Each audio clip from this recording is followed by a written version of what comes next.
Let's start from the beginning.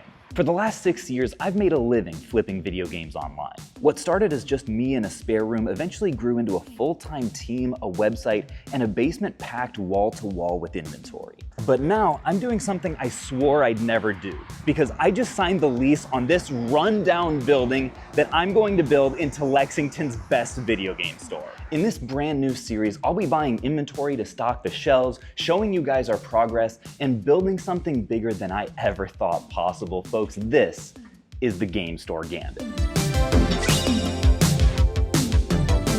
Now folks, as you guys can see, we haven't even started demolition on this space yet. We still need to knock out this wall and take out those couple rooms back there to make more room for this store, but that doesn't mean there's no work to be done. Oh no. In the next few months, I have to buy enough video games to stock an entire store. So today, I'm going on a road trip north to the Midwest to try to spot some underpriced video games to stock our future shelves.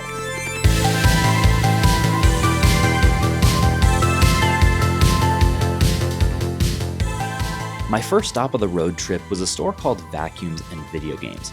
I've done a good bit of business here before, but when I went there this time, I was just struck by how much inventory was in those cases. I started in my mind trying to calculate how much it must have cost to stock those things, but before I could get too far, the owner, Jaffa, told me that he's got a storage unit a little bit off-site with a bunch of cheaper inventory that he thought I might be interested in.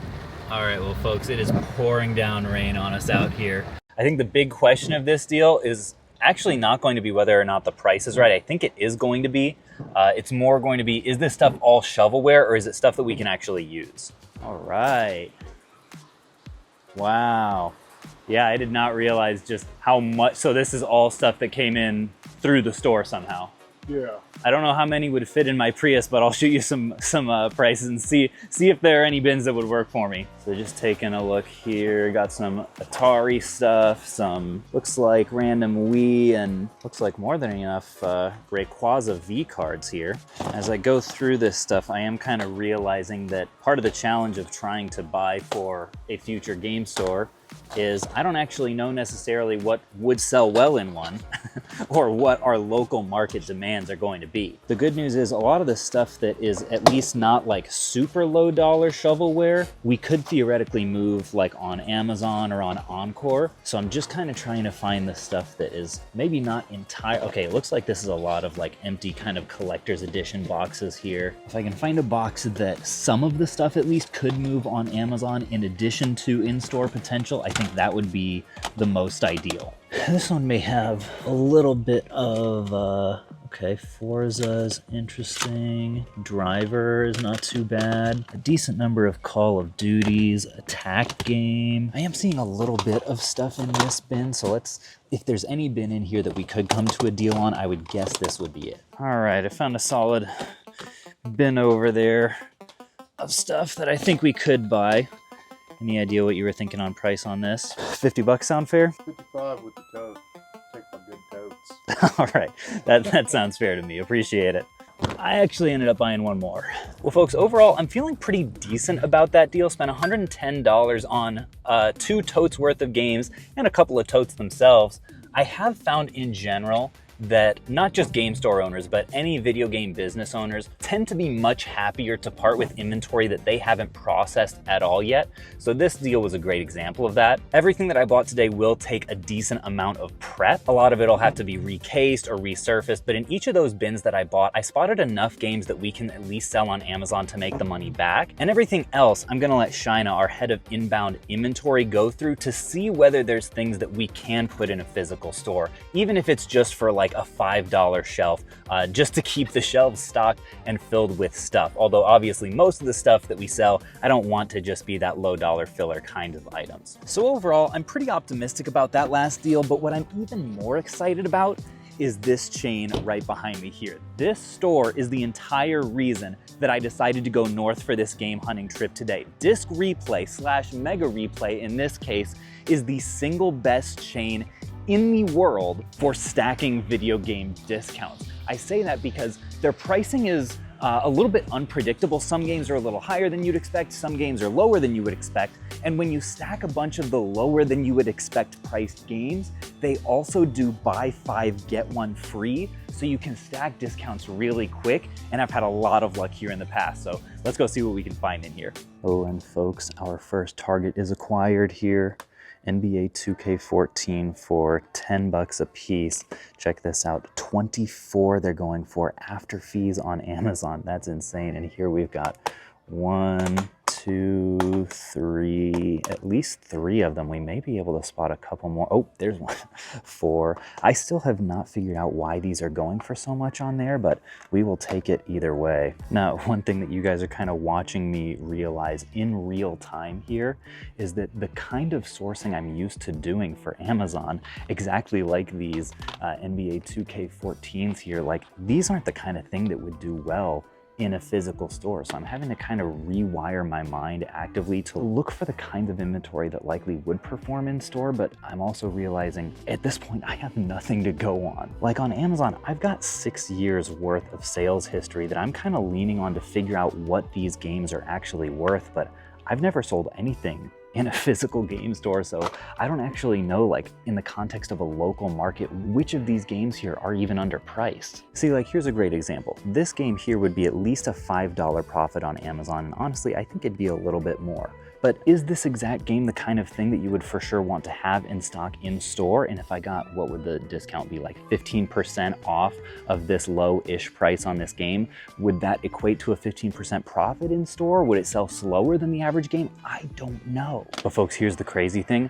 The more game store owners I talk to, the more I realize that there are all kinds of inventory that would never do well for me on Amazon that actually sell amazing in stores. And case in point here, folks, Pokemon plush. Every store owner I know says that these bad boys fly off the shelves at really good margins. But if I tried to sell one of these bad boys on Amazon, Mr. Bezos would just give me a very funny look and a swift kick to the pants. But folks, I think we may have finally found our first in-store flippable game. This Bushido Blade 2 here, complete for 25 bucks, a really solid price even before the buy 5 get 1 discount. According to Quick Flips, this thing price charts complete for $37. After the discount, I'll end up paying like 22 bucks for this guy, so I honestly feel really good about that. Now, since our announcement video a couple weeks ago, I've had a lot of really kind people reaching out on email or DM saying, how can I be involved in this new game store even before opening, which I really appreciate. And by far the biggest thing is if you have inventory like this for your own video game resale business, or you even have a small collection, we would absolutely love to buy it from you. There's a large chance that anything that you sell to us through our website, myquickflips.com, in the next couple months will end up in the game store. We're sort of in the process of figuring out how to sort it all out right now. I'm making my way through the PlayStation section right now, hoping that lightning strikes twice. So far, haven't had a whole lot of luck, but you can kind of see what I mean about this franchise. They've got the perfect mix of solid prices and a solid amount of stuff to look at. If you've never used our website, Quick Flips, before, it's super easy. It looks like this. You just look up all of your games and pick the ones that you want to send to us in a shipment. We have fair, transparent prices, so you always know exactly how much we're offering per game. And if you've never used it before, I'm gonna go ahead and include a bonus QR code right over here that you can use to get a $10 bonus if you've never used our website before. Again, the site is myquickflips.com. It's also linked in the description. You will not regret it. And if you've got a big collection of stuff, I'm talking north of $10,000, and you don't feel like putting it all into our website, you can hit me up directly at caleb@myquickflips.com, and we can kind of take it from there. Also hit me up there if you or someone you know has a copious amount of store fixtures. I'm talking nice glass cases or slat wall, or even something cool like a statue or an arcade that I absolutely need in this store, and you're in the Kentucky area, you can hit me up there as well. Okay, that's it. I'm done talking about all the help that I need with this store, but let's face it, I think I'm gonna need all the help I can get. I did manage to find these 3 games in the PlayStation section. The next Tetris, Tekken, and Spyro. I thought that was a solid price on this. These should each be like $5 to $10 in profit on Amazon, and what I'll probably do is try them in store first. One piece of advice I've gotten from multiple game stores at this point is that when you're doing online and in store at the same time, you have to be really careful because they have a tendency to cannibalize each other. The same games will often sell well online and in person. So that's a balance that we're going to have to actively weigh as we figure this whole thing out. See, this is a great example right here. 20 bucks for Spec Ops The Line. That would be a super easy $15 profit here on Amazon. But maybe it's also the kind of thing that would be awesome to have in store. I know it's risen in popularity this last year when like the online version of it got shut down or you can't get it on the eShop anymore or something. So should this guy go online or should it go in store? I don't know the answer. Here's one that's easy at least. 10 bucks for Madden 08. This is not anything that would be all that hype in a store, but online we'll get 23 for it after fees. And it probably is about time at this point that I address the allegations. And yes, it has been a while since our last hairline check. Let's go ahead. Let's just rip the Band-Aid, shall we? Oh, dear Lord. Oh, although I'm glad I was looking down because check this out. $15 for honestly any Pokemon game, even loose, obviously that's a replacement artwork. That will sell well literally anywhere. One thing that I do know about this store expansion is that it will provide a very welcome diversification of our sales channels. One thing that I get asked fairly often is, Caleb, what if Amazon shut you down? That's something that has happened to sellers in the past. And the reality is, up until this point, we have very little diversification away from that. We do sell on Encore a decent bit, at least the stuff that doesn't go on Amazon. But that kind of a destructive event for the business, if Amazon was like, no, you guys are just done at this point, would sting a heck of a lot less if we did have a store that we could also pivot to. Oh my gosh, I had no idea Nathan Fielder played soccer. Sometimes I feel insecure about the way that I squat in video game stores. Does this position make my body look good? Well, folks, I was just scanning through the Xbox section here looking for some sports games and happened upon some friends of the channel, Dustin, Landon, and Jessica here, and they found something super cool. They beat me to one of the finds. What was it? Super Mario 3 for only $16.99. $16.99. That's incredible. Thank you so much for watching the channel. Shout out to you guys. Yep, we enjoy your channel. Yeah, and best of luck on the hunt too. All right. Yes, thank you. Take care. God. Now, folks, in case there was any doubt that this is the most affordable game store chain out there, check out what I just found here. $16.99 on this beautiful gold cart Zelda game. Now, the reason that I said the pricing is a little bit unpredictable here is you can also see another copy here at $24.99 and then another copy here at, what is this, $34.99. So you do have to dig a little bit here, but if you do, you definitely will be rewarded at Disc Replay. Wait, what the heck is this? I've never even heard of this. Is this real? Oh, Japanese maybe. Does this work with US Super Nintendos? That's crazy. It is official. So somebody tell me what the heck this does.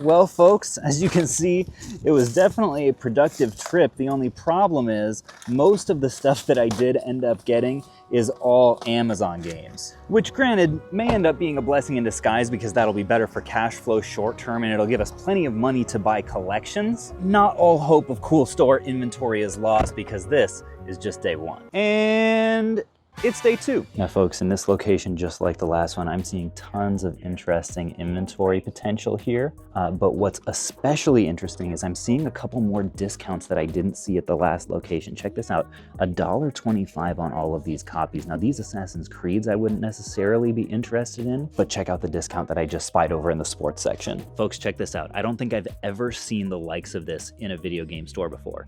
Buy two, get 8 free on sports games that are not just in this dump bin here. A lot of folks seeing this are going to see these like NASCAR 09s and Madden 06s and assume that there's no potential in here. And if I was buying strictly for in-store, that probably would be the case, but I'm also still buying for Amazon and there should be some titles that we can make a few bucks on in here, especially because buy 2, get 8, that's an average of what? Up to 80% off. We're gonna see if we can do some work in here, but the cool thing is it's not limited, they said, just to those dump bins. Anything that is PS4 and older, they also are going to honor it for. So like anything in this Wii section, anything in PS3. So I'm gonna take a look around and see just how much stuff I can stack for that insane discount. Literally perfect example right here. This backyard baseball, what is that, 2010? We're only netting $6 on this thing after fees. So at normal sticker price, I'd never be able to buy this at, you know, $12. But at 75% off, suddenly this $12 game becomes a $3 game. And actually we're able to double our money. By the way, folks, please no comments on the hair today. I'm trying to go hatless. I'm trying to embrace myself, but I am feeling a little bit like Robert Pattinson from the Batman, you know, like vengeance. Well, folks, about 20 minutes and I don't know how many dollars later, we've got a solid little stack here that's coming home.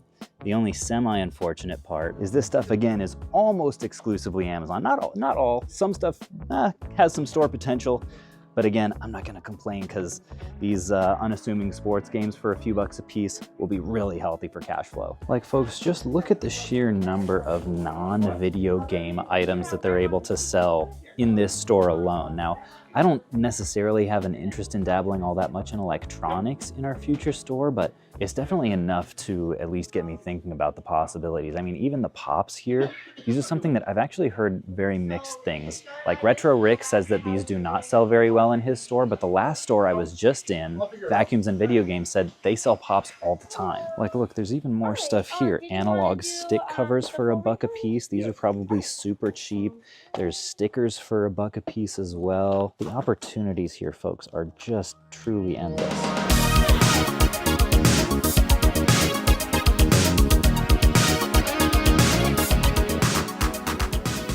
Well, folks, I'm somehow getting rained on again.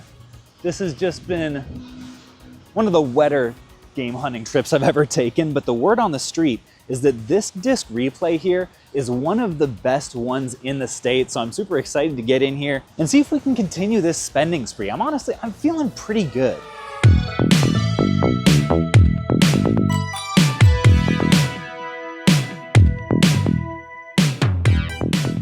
One thing I've been having a lot of luck with recently at game store chains in general is the DS games. And I really love these specific displays. They're like these huge binders here at the front counter that people can just leaf through. It's all like the lower dollar stuff, but as I'm thinking about it for a store, I like that it's like right at the retail counter. So even though these things are smaller, it probably disincentivizes theft, but it's also super easy to at a glance see all of the unique titles, which is an issue that you run into if everything is, you know, kind of strewn about in a glass case like this. Now, this is something that I just wanted to note. I don't know the ownership at this store, but if this was one of my local stores and I was trying to get close with the management, this is the kind of thing that I would spot. They have a ton of copies of, whoa, oh, sorry, I didn't mean it, I'm sorry. The fact that they've got like 25 plus copies of Pokemon Shield here kind of gets my wheels turning as to whether or not they would be interested in clearing out like maybe half of them if some of these have been, you know, mispriced or sitting here for a while. Like maybe they would be interested in doing like 25 a piece for a good number of these just to get their shelves more clear. I don't really have a relationship with management now, and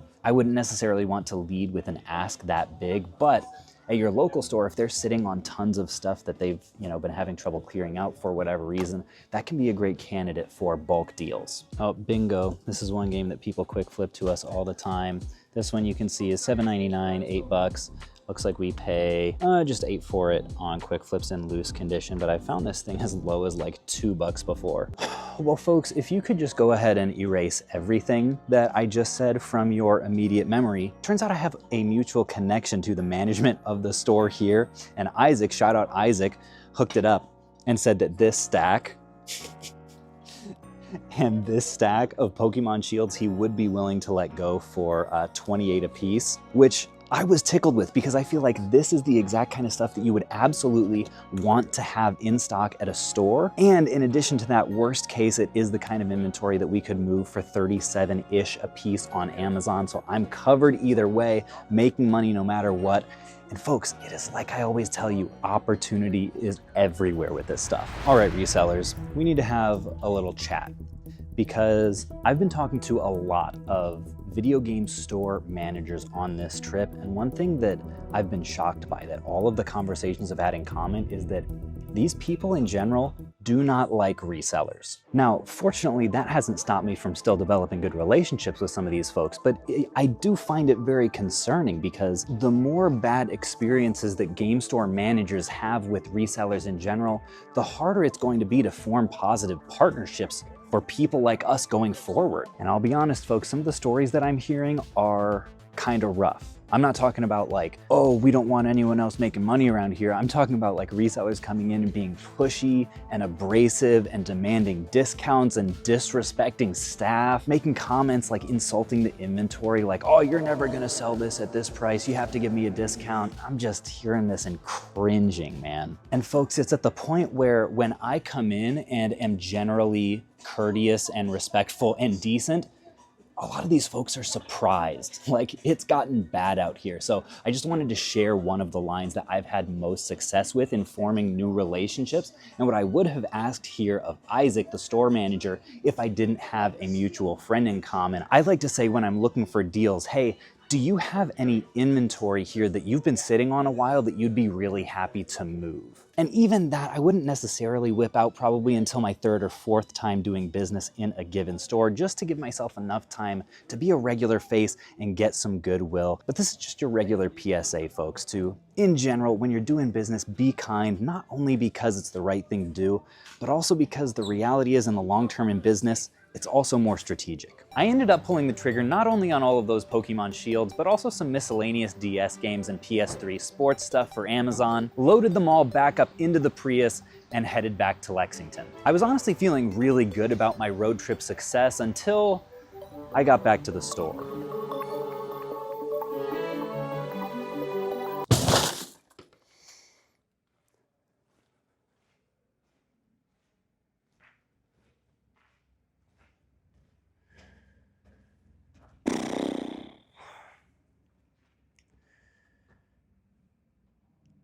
This is gonna be harder than I thought.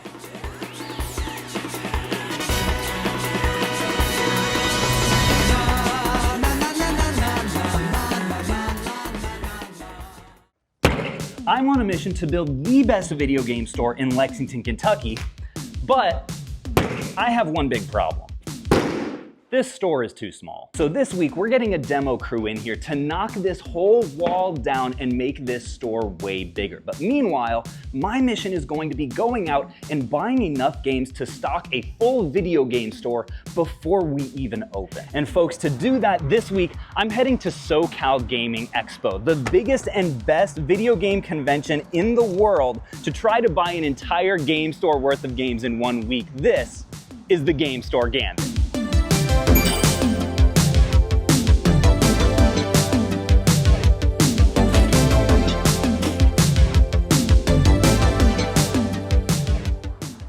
I flew to California and brought my own wagon.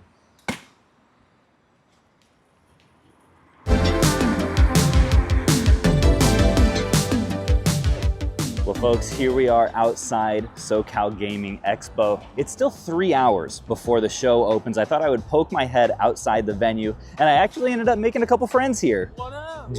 Joey and Shane, and I've just got to show you guys their setups here. All right, so I said hi to these guys as I was walking in, and then they opened up their like little mini vendor cases here. And what do I see? Look at this. Oh my gosh. It's custom Game Boy heaven. No way, dude.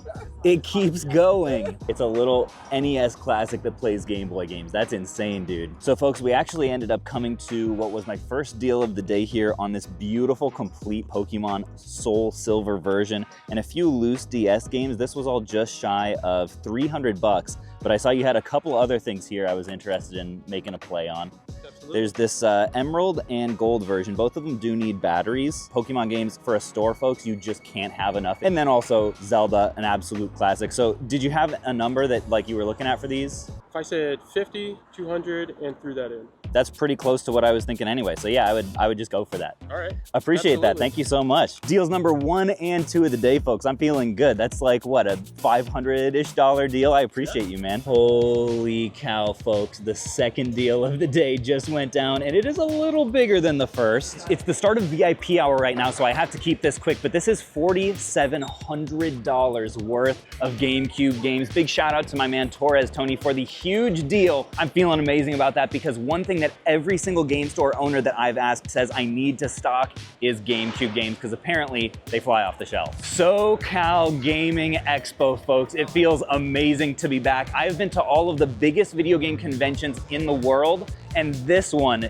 is the one to beat. Today, I have 3 goals. The first one is to get as much advice as I can from the other vendors and store owners around here on how to open up the store. The second one, you guys know, is to spend a bunch of money on inventory. And the third goal is one that I'm following up on tomorrow, which is I have a lead on a $50,000 collection that a seller may be willing to sell, and hopefully we'll be able to make a play on it.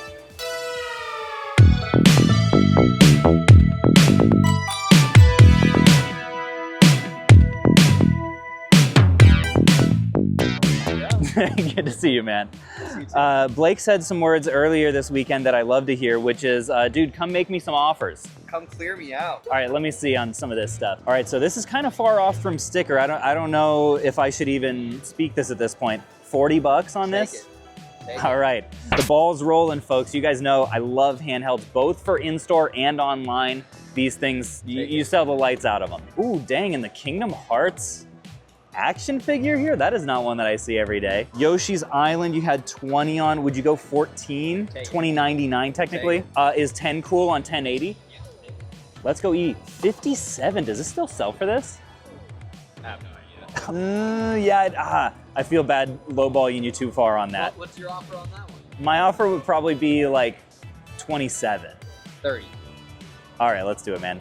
Appreciate you. Oh, these guys are kind of cool too. Want them all for 10 apiece? 10 apiece on these? Honestly, that's almost worth the risk of shipping them back. These just totally bring me back to my childhood, this like kind of watercolor aesthetic. Let's roll the 10 apiece on that. I appreciate you, man.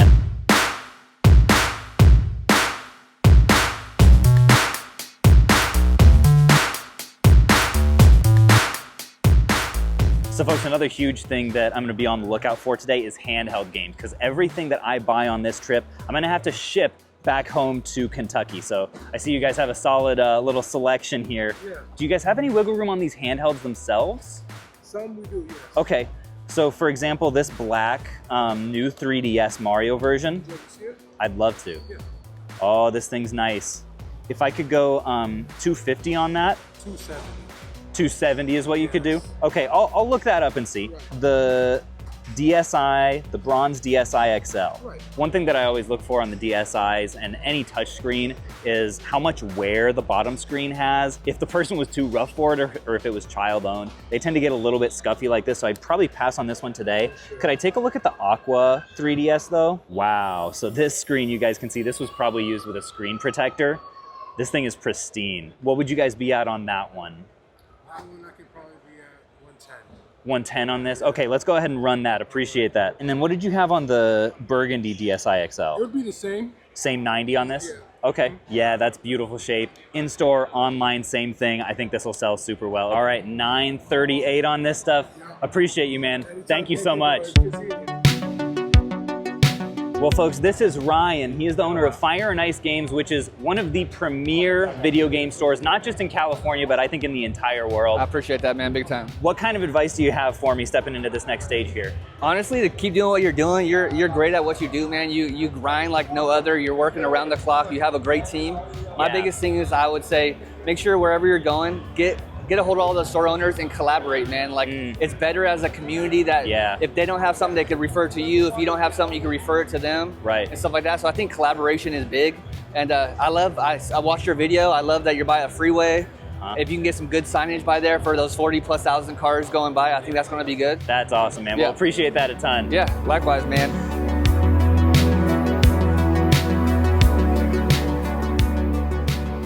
So folks, this is the booth of my friend Adam, AKA Retro Beard, who is the master when it comes to video game related signs. I'm really curious to hear from you. Do you have any advice from me on video game store signage specifically? Like, I'm looking at these and I'm like, man, could this be like the header for a GameCube section? Do people use these things like that? Yeah, I've got 2 or 3 stores that use those as headers. I'm just a big fan of how they are. And then these, talk to me about these. This is crazy. So these are one-to-one replicas of all the like World of displays back from the 80s and 90s. The new one for this one would be the Super Mario Brothers 3. It looks just like the original box. This is, what do you charge for something like this? $200 for this one. Really? Yeah. You know, I try to make things affordable for people. No kidding. Well, I may have to commission you to do like, would you do a custom backsplash for like a trade-in station or something at the store? That's amazing. I don't want to buy these now because I'm gonna have to ship everything back. You guys may in the future see a bulk purchase of some of these for the store once we actually know what our needs are. But dude, keep crushing it. I love seeing this kind of art here.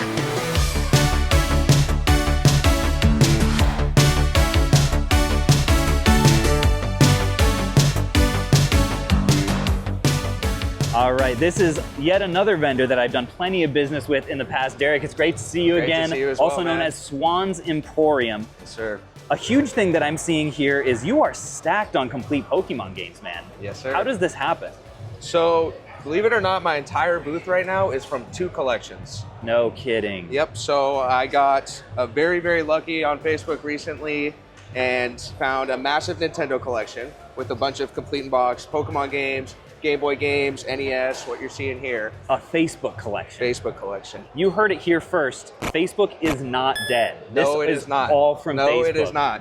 What did you have to pay for a lot like this? Because this is premium. This is premium. So, mixture of 2. One of the lots, I paid higher to around like the 70% mark. So when you find a lot and they want starting prices, 70% for a lot of it is really high, but some of the stuff you can get a premium on eBay or other marketplaces for. Talk to me about this emerald here. Okay. I'm pretty sure, you can open it up if you'd like, I'm pretty sure it has the poster. Okay. So we've got, a little bit of wear on the front.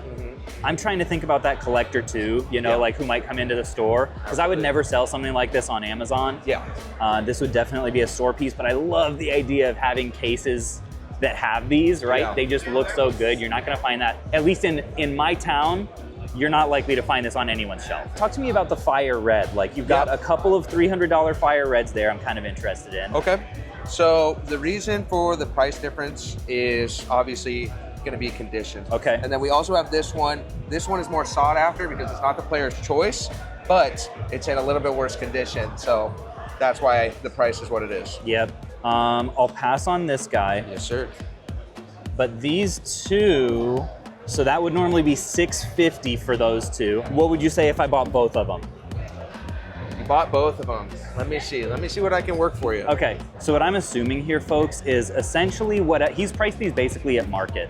So whatever discount I get here is what we are likely to be able to profit in the store. Maybe we can price it a little bit higher if we're willing to sit on it longer. But in general, this is pretty close to going rate. I was thinking, how about we do $275 a piece, $550 total. $275 a piece, $100 discount. Yeah.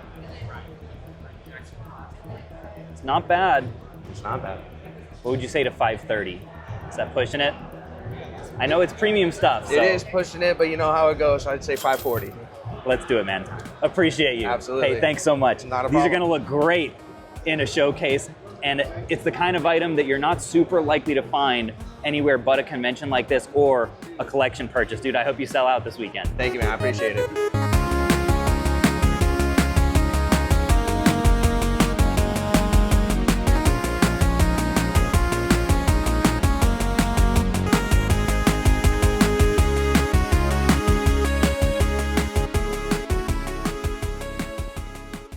One thing that I'm honestly really curious about that we've never been able to even dabble in the past is Japanese games, right? Or non-US region games, something like this. Is the DS region free? I feel like it is.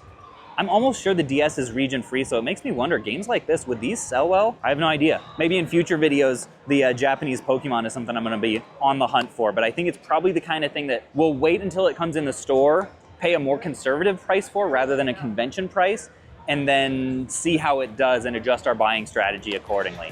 Ooh, and folks, Target acquired here A bunch of little, does this fold? Yeah, a bunch of handheld games here. Nintendogs, these we pay, yeah, in the $10 range for, so I'll go ahead and put that on the stack. We've got gosh, you need to be freaking Hercules to get these things out. Or just don't be a weak little man.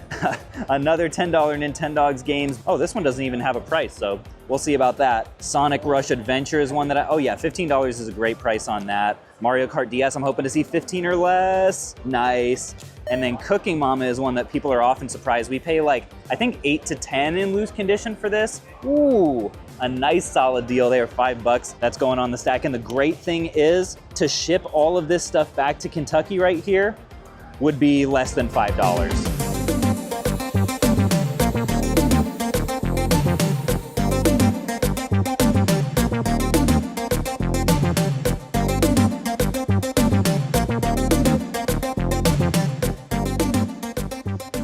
All right, so folks, I'm just hunting here in this booth and look what I just got sent. This is the current state of the store. They're grinding the floors down. As you can see, it's way more open than it used to be. This is actually going to be our back end room. Let me see if I've got another. So this is actually the store side right now. You can see it's way bigger than it was last time. I even just filmed the intro in there. There's all of the ductwork just hanging down. Dude, it's really happening. This is actually setting in right now. Did you know what prices you had on these guys? I should have been 400. 100 a piece? Yeah. Do they have chargers? Yes. Okay. Looks like this one might just be dead. Does it? Yeah, it's tested. Is it tested? It is tested. Yeah. If I got both of them, would you do 80 a piece? Is that fair? Yeah. Appreciate you. Thank you so much. Yeah, thank you. Found one other one here I'm interested in. Would you go 45 on that? Absolutely. All right. Appreciate you. Yeah. Thanks so much.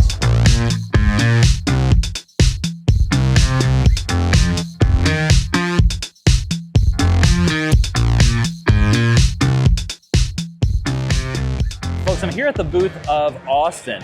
That's me. From the Camel Crew of California. Yeah. And you guys have some solid prices around here. Are you ready to get lowballed? Yeah. Is there any other kind of balls? He's so hesitant. High balls? I saw that you had a few SPs over here. One of them, not in the best shape, but the other two pretty good. You had 95 a piece on them. Have you had any offers so far? We have not. Oh gosh, they're probably gonna sit all weekend then, right? I mean, they're just Game Boy SPs. These you things would just know collect a lot dust. better than me. If I did 80 a piece across the board, is that interesting? That is very interesting. All right. I'm gonna go to our chief executive in the booth. What was that game show dealer? The guy in the booth, Tony? Uh-huh. $80 a pop? $80 a pop? What do you Can think? we do that? For you, we'll do it. All right, appreciate you. Easy. I'm also curious, we got some Wii back here. Okay, you've got, let's see, what would you say to 24 on Wii Sports Resort? Tony? Yes. Done. Yes on this? Yes. Okay, what about 13 on Brawl? Yes. Okay, you're making it easy on me here. Yeah. We got a couple of Donkey Kongs at 10. Is $8 okay on that? Sure. We'll take it at 8. That's Okay. a guy with margins. Let's go. I'm losing money here. Mario Party 8, $20 work? Yeah, we'll take that. Alrighty. How about this guy? Oh. That one's 80. This one's 80, you said? I won't even haggle you there. That's a good price for sealed. Appreciate it. Wow. Called the bluff. That was a good one. GameStop was clearing these out recently. Did y'all see that? I did not see that. Kind of. They were, for a little bit there, they were $10 on their website. No way. Well, I think that should probably do it for me. Appreciate you guys, though. Absolutely. Thanks for tolerating me. Appreciate you. No worries. No, we love you. All right, folks. The card is about to reach its final form here. I think they're worse. Oh, he's getting strangled. Is that symbolic? It's a good yoga. It's savasana. So folks, the last thing at this booth that caught my eye is these Elite Trainer boxes here. This is something that I don't know if I've actually discussed publicly on the channel before, but in the new store, we are going to be doing Pokemon cards. Wow. I hear you're a little bit of a Pokemon expert. A little bit. So here's the thing, I am completely out of practice with Pokemon. I'm completely at your mercy here for telling me not only what these things are worth, but whether or not it's a good deal. So can you give me an idea of what the cost is on these? So this one right here, Lost Origin, it's very popular because it's got the legendary Pokemon Giratina. Okay. That's like the big pull. Sure. These ones are unique just because it's Pokemon Center Elite Trainer boxes. They're not your regular ones. The specific So are these pretty sought after? Yeah, so every time there's a release, they just get snapped up right away. Sure. Yeah, so this one right here is probably around 120. Okay. This one's like around 100, 120. Uh-huh. This one's hitting 200, and these keep going up because they're out of print. Right. You know, so whatever's out there is out there at this point. If I bought all 3 of those, would there be any room for a deal? I know Pokemon's hot right now. I think so. I think I have one more. This one's kind of cool because it's like the Pokemon Go version, and this is also Pokemon Center exclusive. I'll give you a good deal. Okay. I'll do 80 here, 80 and 80, and we'll go down to 180 for that one. So we'll take off like around $100. Oh, geez, that's amazing, man. Thank you so much. Right now, folks, any discount off of retail on Pokemon product is honestly just a gift. So I appreciate you a ton. And this is officially, I think, the first Pokemon item that I bought for the store. I'm at the booth of my new friend George here. He said something that's music to my ears. If we can buy at least $1,000 worth of stuff, he can cut me a solid percentage deal. And take a look at some of these showcases right here. I mean, we've got copies and copies of GoldenEye, of Donkey Kong back there. We've got, look at this over here, 1 million Donkey Kong countries. This is just crazy. So we're gonna put together as much stuff as I possibly can and kind of go from there. We'll see how much the dollar amount ends up being. Now, folks, just talking about that Pokemon deal again, I think there might be a lot of folks out there that might be asking, Caleb, how could you possibly not only allow him to set the price, but allow the vendor to tell you in the first place what an item is worth? Is that smart? Is that wise? Aren't you just gonna get ripped off?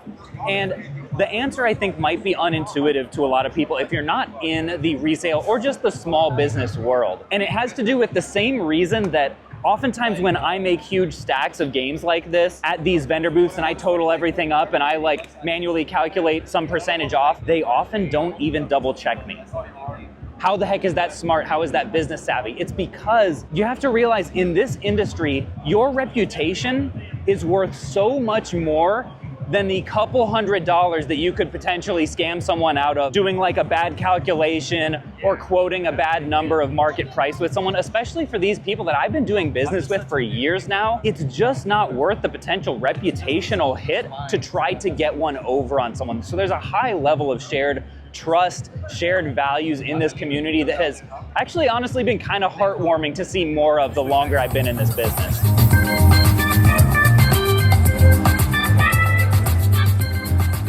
So folks, as I'm literally mid-deal, who walks up but the man who George here just told me, oh man, you just missed it. Retro Rick was here and bought a ton from me. You would have loved it. I mean, it's the same. He's got a lot though. He does. Like, he has pulled out totes and totes of this stuff. So video game hunting is alive and well. I think we both can eat tonight. I need your advice though, selfishly. That was the only reason I wanted you in here. Folks, if you don't know, this is Retro Rick. He owns a little store in Arkansas called Game Point, which I hate Retro to say Rick's it. Game Point. Retro Rick's Game Point. I hate to admit it in front of you. I would say is the best game store in the country. I need your advice, man. All right. What am I stepping into? What are you stepping into? Dude, there's a lot, man. There's a lot. And you already have a lot going on. That's what I think's crazy. But if there's anybody that can do it, I think you can. But it's gonna take a lot. Yeah, no, more pressure. Appreciate that. Thanks, man. Yeah, you got it. Well, folks, this ended up being a pretty intense deal. You can see a bunch of copies of Zelda here, a couple of ocarinas. We've got a whole stack of Donkey Kong countries. It'll be amazing to get all of those into the store. We've got a ton of Pokemon Suns here as well. These are awesome. You can never have too many Pokemon games. These will go either in the store super well or on Amazon. Mario, Pokemon, Hulk, some Mario Karts, a bunch of loose stuff here as well. Folks, the grand total of this deal ended up being $3,100. Huge shout out to George and his team here hooking it up.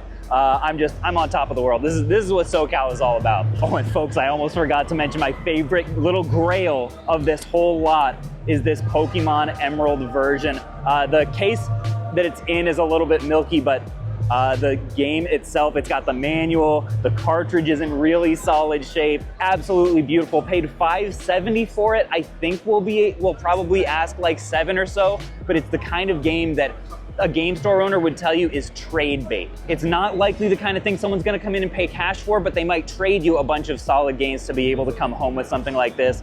And boy, I'm just feeling giddy.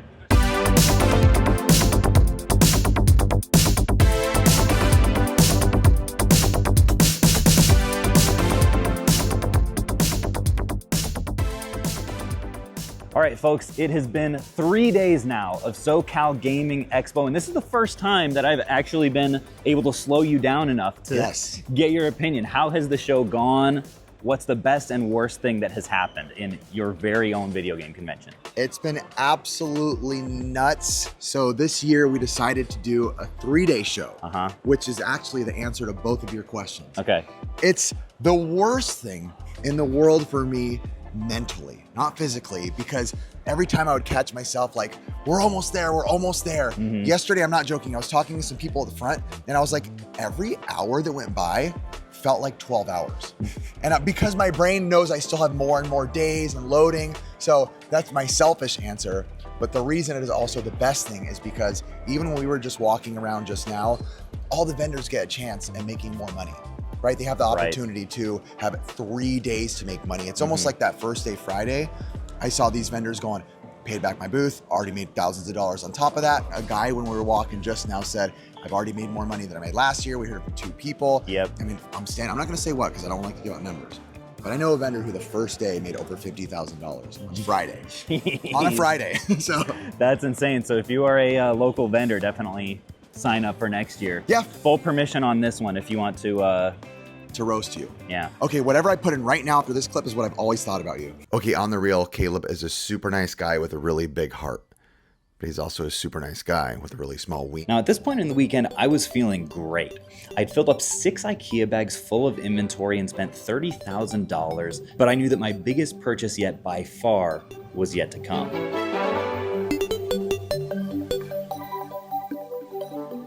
Well, folks, this is what a $50,000 video game collection looks like. I'm here with my new friend, Brian. Brian, can you walk me through a few of the coolest items that we are looking at here in this lot? I'd say some of the coolest items, I think Rule of Rose, probably a more sought after PS2. Is this the single most valuable PS2 game, do you think? I think so. Yeah, it's either that or Kuon or something. Or Kuon, yeah. So I know the prices fluctuate over the years, but this one's always hard to find. Yeah, is it going for like $700, $800, something like that? Something like that. And that's beautiful condition too. It's got the manual. That definitely did not disappoint. Anything else? Not as exciting, but Blood Will Tell. Yes. We actually just sold one of these. This is maybe in the like 300 range or so? Yeah, I think 300s last I saw. So what can you tell me about like the condition of this collection overall? Because that's, as we were like talking about price going back and forth, I was like, a big dependent factor is what does this stuff look like? You know, what's the kind of condition that it's in? I'd say condition, for the most part, good. I bought them mostly at like thrift stores and swaps meets, but I was always particular about condition. But some slipped through, like some of the not as expensive ones. But you'd say for the most part, like we're looking at like, it seems pretty solid condition stuff. I mean, if I just pull a few here. Yeah, if I had to actually take a guess, I'd say the PS3 might be in the worst shape. Okay. Maybe the NES might be in the worst shape. Oh, some sealed as well, it seems. I think the Switch, quite a lot of it sealed. Okay. That's just from my actual personal collection, stuff I've got on sale. Yeah. Through, like Amazon and stuff. Okay, so you're a bargain hunter? Yeah. I love it. I'm also seeing, this is a cool one. Anything that's like a combo game with Pokemon always holds solid value. I think this is like maybe in the 200 range these days, which is weird because the individual games go for like 25 bucks a piece. And it's always weird with these too, because I think there's like different variations too. Oh, really? Yeah. Talk to me about, you said that there's part of this collection that you want to keep that you're not parting ways with yet. How did you decide what to keep and what to sell? Mainly I just decided to keep the stuff that I'm still playing, like the PS4, PS5. Some of this stuff back here. This is a lot of like limited run kind of PS5 stuff. Wow, a big Zelda Majora's Mask there. Yeah. And also you said Fire Emblem, you're a big Fire Emblem guy. Yeah. So you're holding on to that. Correct. And Brian, you said that this Wii U collection is actually kind of special. because this is actually a complete North American Wii U set. Is that right? Correct. What are we looking at here in terms of like, what are some of the hidden gems that people might not expect? I think some of the hidden gems might be like, I think the most obvious one is probably like Devil's Third here. Yeah, this is oh man, and this is sealed too. Yeah. That's I really actually cool. Recently got that one. Is this in the 300 range these days, or? I think so. I think it may have gone down a little bit, but it's fluctuating around there. Another one that would surprise some folks, but not the Wii U people, is Turbo. Yeah. This is like a $200 game that looks like a piece of shovelware. Maybe it is, I don't know. Looks like you also have a couple really cool big box versions, right? Like the Mario Party 10 is something that I don't see all the time, and the Zelda, of course. Twilight Princess with the amiibo is a huge one. I think Shakedown Hawaii. Oh yes. Was this the last game? Yeah, I think that was the last Wii U game ever made. Really so cool. Far. From what I'm seeing here, I'll be honest, the condition seems really solid. From the few that I've inspected here, I'll obviously dive in a little bit more as we go, but it seems like condition is really solid on this stuff. So I know we had discussed a range of payment. I was like, I think I could be in the 20 to 25 range. Right. Honestly, looking at this, I think I could be on the higher end of that range just because the condition is really solid. Perfect. So what would you say to 24,000?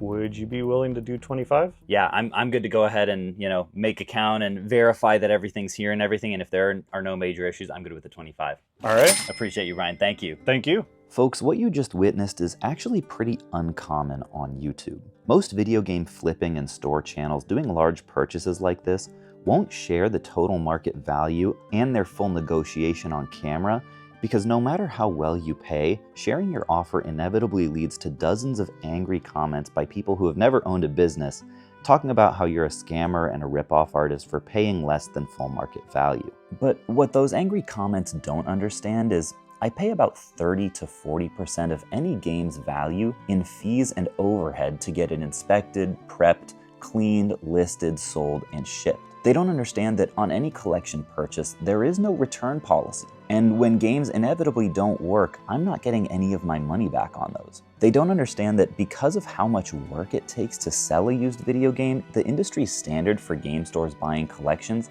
is paying between 25 and 35% of market value. For all these reasons, my offer of 50% of price charting value is one that I'm actually really proud of. If I'd pushed harder, I definitely could have gotten this lot for a few thousand less, but Brian shared with me off camera some personal reasons he had for selling the collection in the first place, so I was motivated to pay as much as I reasonably could while still doing right by my business. Now, it would be far easier and less controversial for me to just cut out our negotiation and move on with the video, but since the beginning of this channel, I've prided myself on a radical level of transparency. I'm willing to take the heat in the comments because I stand by every offer I've ever made. I genuinely care about the people who trust me enough to sell me their collections, and I'm also unashamed of the fact that I'm in this business to make money.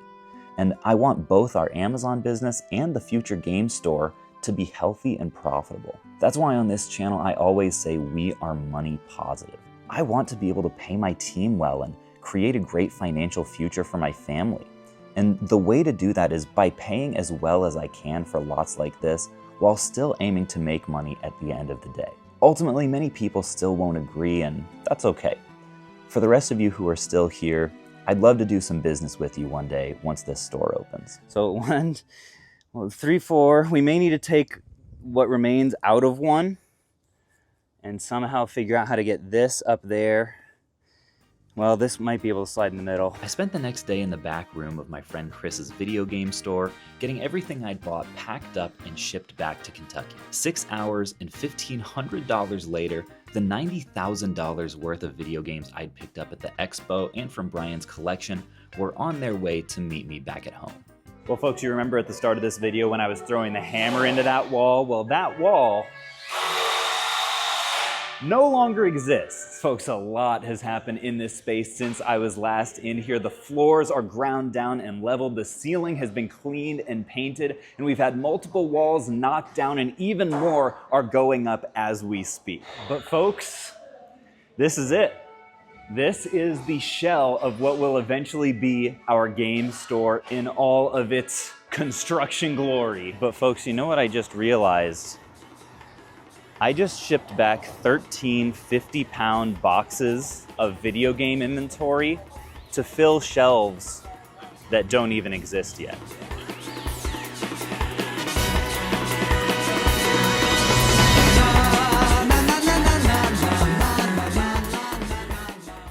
I'm in the process of transforming this rundown building into Lexington's best video game store. In this video, I'm gonna be taking you behind the scenes of the renovations we're making to the space, buying a huge collection that we're gonna use as inventory, and even revealing how much everything is costing me. Folks, this is the Game Store Gambit.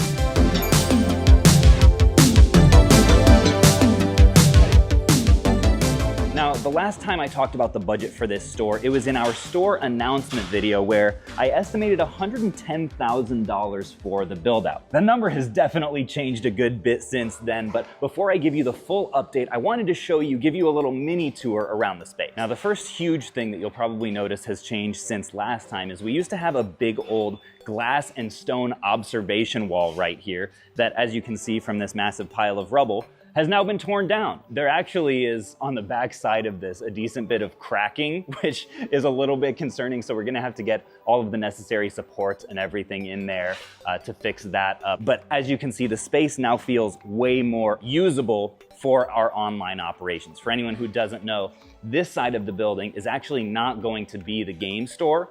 This is going to be the new home for the online operations of myquickflips.com, which is long overdue. We currently have 10 or 11 people that are working out of my basement, and we are all very excited to be in this nice new space. But that actually isn't the only wall that has been torn out to make this space maximally efficient. The other wall that we had to take down was on the side of the actual game store here. You can see sort of the nub of where it used to be. It went all the way and cut this space essentially in half, which made the store feel very tight, very angular, if you guys remember from that first video.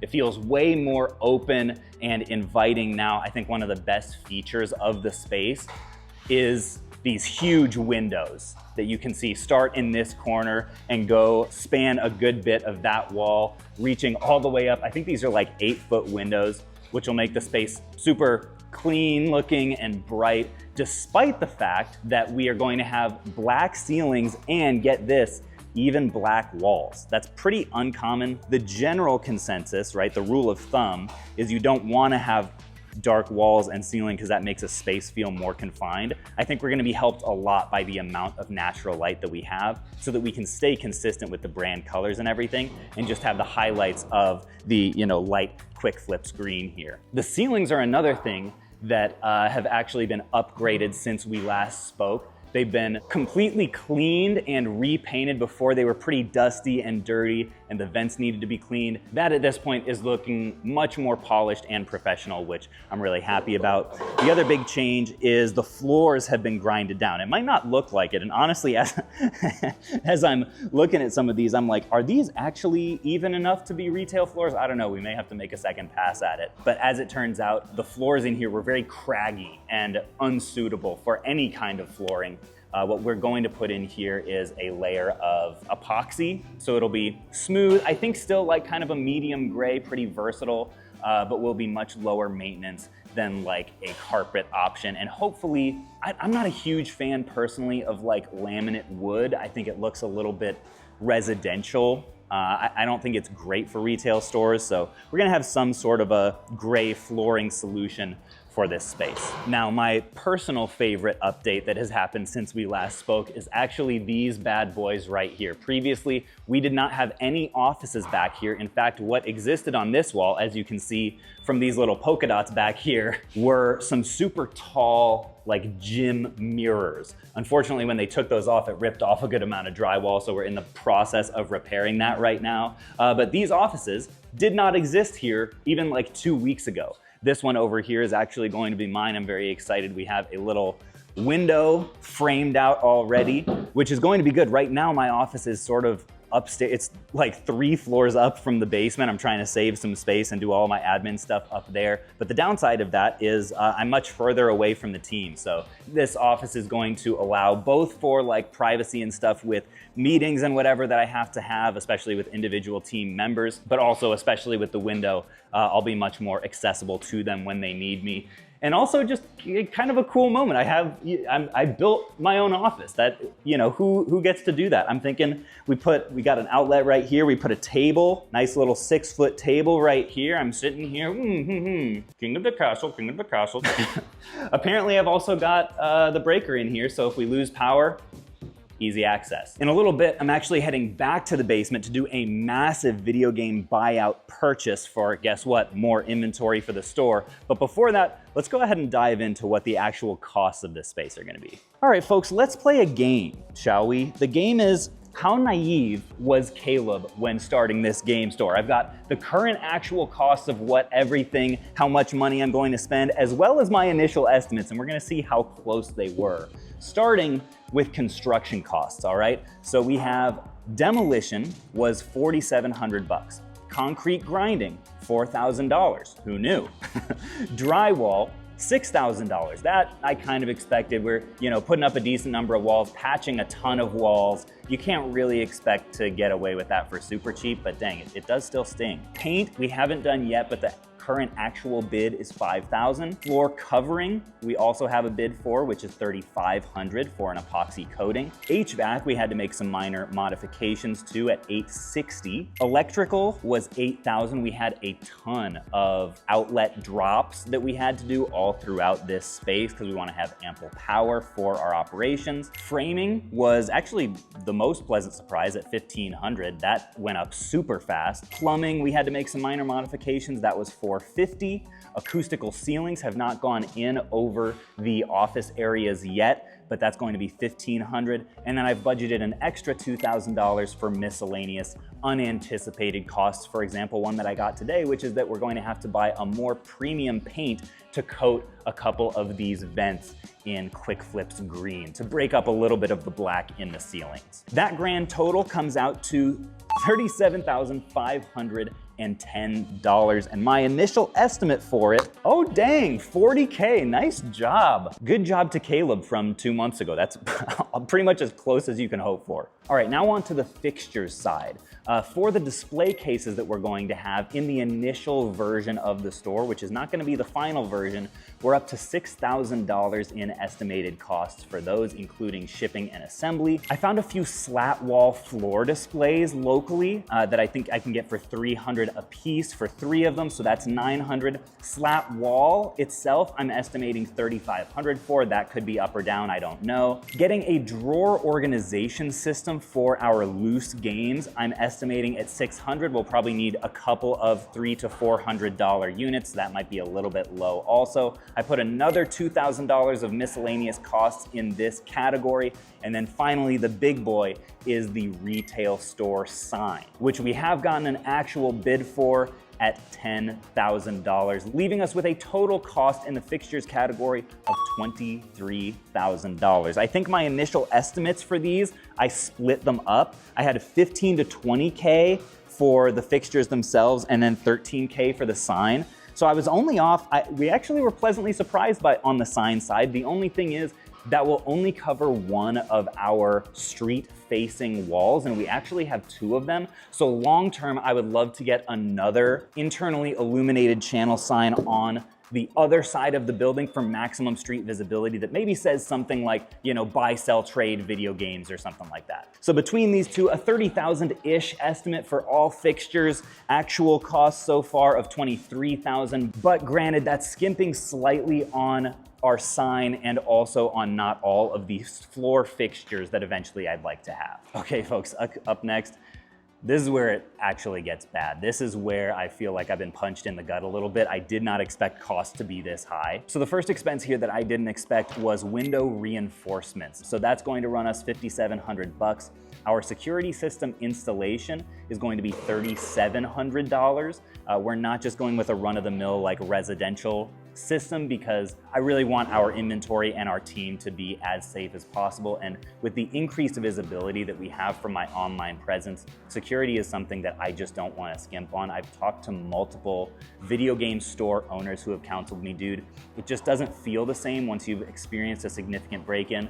So if there's anything that I can do to deter that, I absolutely want to, which is part of the reason that we're also buying a top-of-the-line security gate system.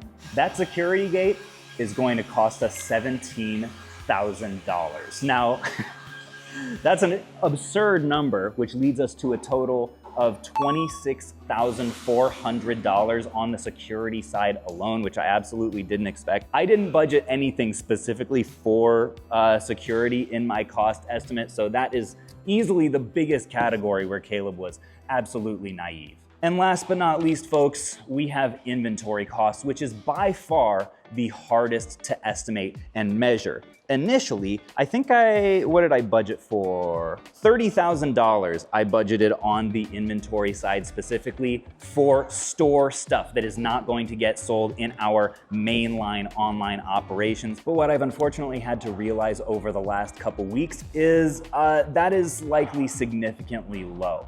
Last week, in our last episode alone, I bought a $25,000 collection that will largely be used for the store. That actually was kind of split up. Some will go online, some will go in store. In addition to that, today, I'm about to spend another very large chunk of money that you guys will see. And in addition to that, we've also been taking a lot of strategic items from our online submissions from the people who are selling stuff on myquickflips.com and saving that for the store as well. My best guess at this point is $50,000 to $60,000 in inventory costs of stuff that we are saving in my spare room right now to eventually fill these shelves that don't exist yet. Folks, the initial total that I estimated for costs was right at $110,000. Given all of the updates that I just mentioned to you guys, our current total estimate is about $136,000. So we can put a big old, boom, naive stamp on the Phoenix resale grade card for this one. And the unfortunate thing is that 136 grand doesn't even account for all of the new stuff we're going to have on the operations side. I'm talking new tables, new shelving, at least 3, maybe 4 new computers. Actually, 2 of those computers are going to be for the trade-in and checkout counter over here on the retail side. Shina just told me that we're going to need 2 new resurfacing machines, which are going to cost me, I actually just paid a total of 9 grand. So suffice to say, folks, this game store is slowly but surely bleeding me dry.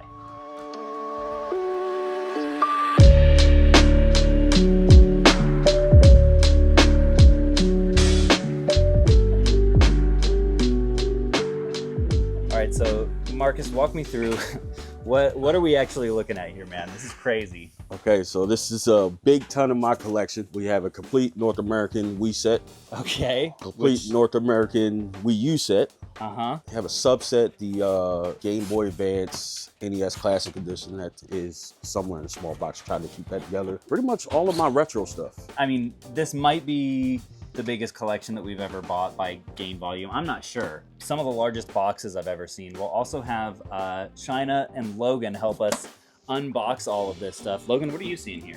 A lot of cool stuff. No, this looks so far. I mean, Famicom, completed box. Oh, all the NES Classic series. No way. So, Marcus, if you would, can you walk me through, like, where did all this stuff come from?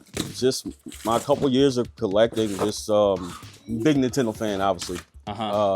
So I got the Wii U set first. I was still collecting. I wanted to do another set, and I decided to go left and do the Wii, which is just, you know, completely left field. And and then I started on the DS, and you know, and just kept going. Yes. Shina, what are you finding over there?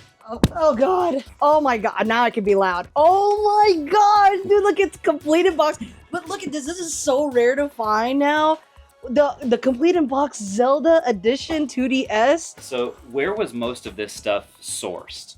I went to a ton of conventions.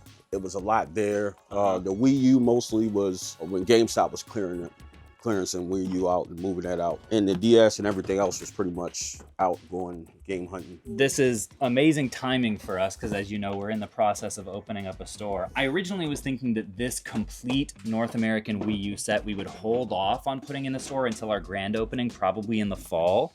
But the reality is, I don't know if I want to sit on it that long.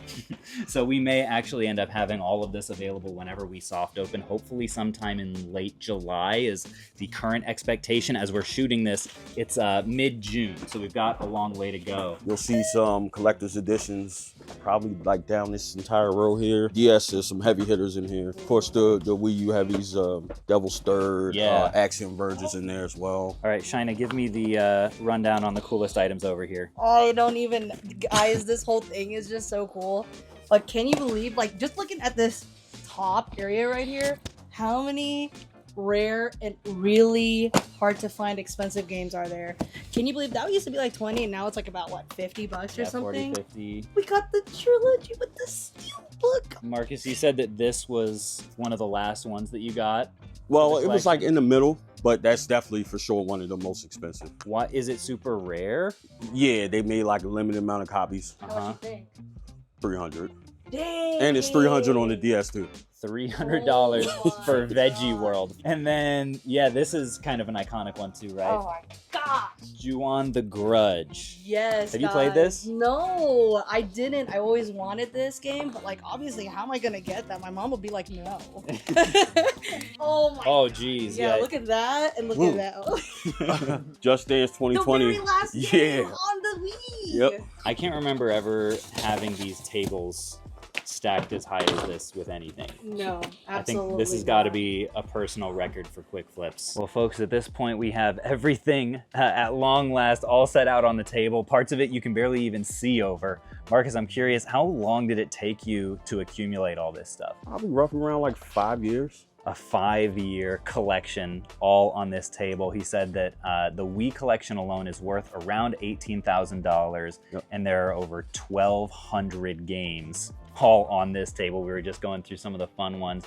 Ju-on, there's like a random cycling game that's super expensive. Yes. We settled on about half of market value for everything here. Normally we'd be a little bit hesitant given how many Wii games are like in that sub $10 range. Yes. But it's so cool, man, to just get the entire collection of something in at once. And I really appreciate you bringing it all the way from Maryland, man. Thank you. Safe travels. Appreciate it.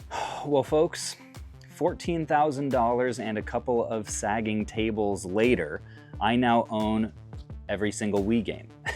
And I'm now pondering the question of, okay, what the heck do we do with all of this stuff? The original plan was to take all of these Wii games and all the Wii U games, save them up for grand opening, and then sell them there to, you know, have a little bit of hype behind the store. We have every Wii game, every Wii U game, some cool marketing. I realized that is too long of a time horizon. So we decided to bump it up to making these things available in the soft opening, hopefully next month. But as I'm looking at it now and I'm looking at all of these titles, I'm realizing, okay, how much of a draw is Family Party 30 Great Games Winter Fun really going to be? That is the actual name. Not to be confused, by the way, with Family Party 30 Great Games Outdoor Fun. Not to be confused with Family Party Fitness Fun. How much of a draw are these family party games and the vast library of shovelware that is the Wii catalog really going to have for a new store? As a business owner, I'm always trying to count the opportunity cost of any given move. And the reality is games like these sell weirdly well on Amazon. This like broad appeal, not super high quality, casual gamer kind of stuff for whatever reason does well for us. So my current plan, I think, is to actually sort through all of these Wii games just like we do an average batch on an average day, pick out the ones that would be a solid draw for the store, and sell everything that would get a disproportionate return on Amazon on there in the meantime. Because as you guys well know, we've got a good amount of fixtures and miscellaneous costs to save up for before opening. Here are a few examples of some of the coolest games that will end up in the store. We got Dokapon Journey, Sola de Robo, Commando, Chrono Trigger, Super Robot Tyson, Zombie Barbecue Devil. I mean, it just keeps going on. I do think that there are few enough Wii U games that we will go ahead and soft launch with the entire Wii U library in stock, because I just think that's kind of hype. But then that also begs the question of what about all of this other miscellaneous beautiful goodness that Marcus brought us? And that stuff we're also kind of in the process, like Logan is right now as we speak, of going through and figuring out what goes where. How are the stacks shaking out here, Logan? They're looking good. Going through the DS stuff right now. Renewed, regular, and I have a lot to go through, but it's all looking really good so far. Have you found anything so far that's going into the store? Everything in this box so far. So we will have such classics as Solitaire Overload, Jam Sessions, Go Diego Go. This is like the opposite end of the spectrum. We want to in the store have a solid mix of staples, right? The Marios, the Sonics, we've saved a bunch of those up already. We want to have the more collectible titles like the Super Robot Tysons and the Devil's Thirds. And then we also want to have the more accessible titles, right? Like Dolphin Discovery, for example.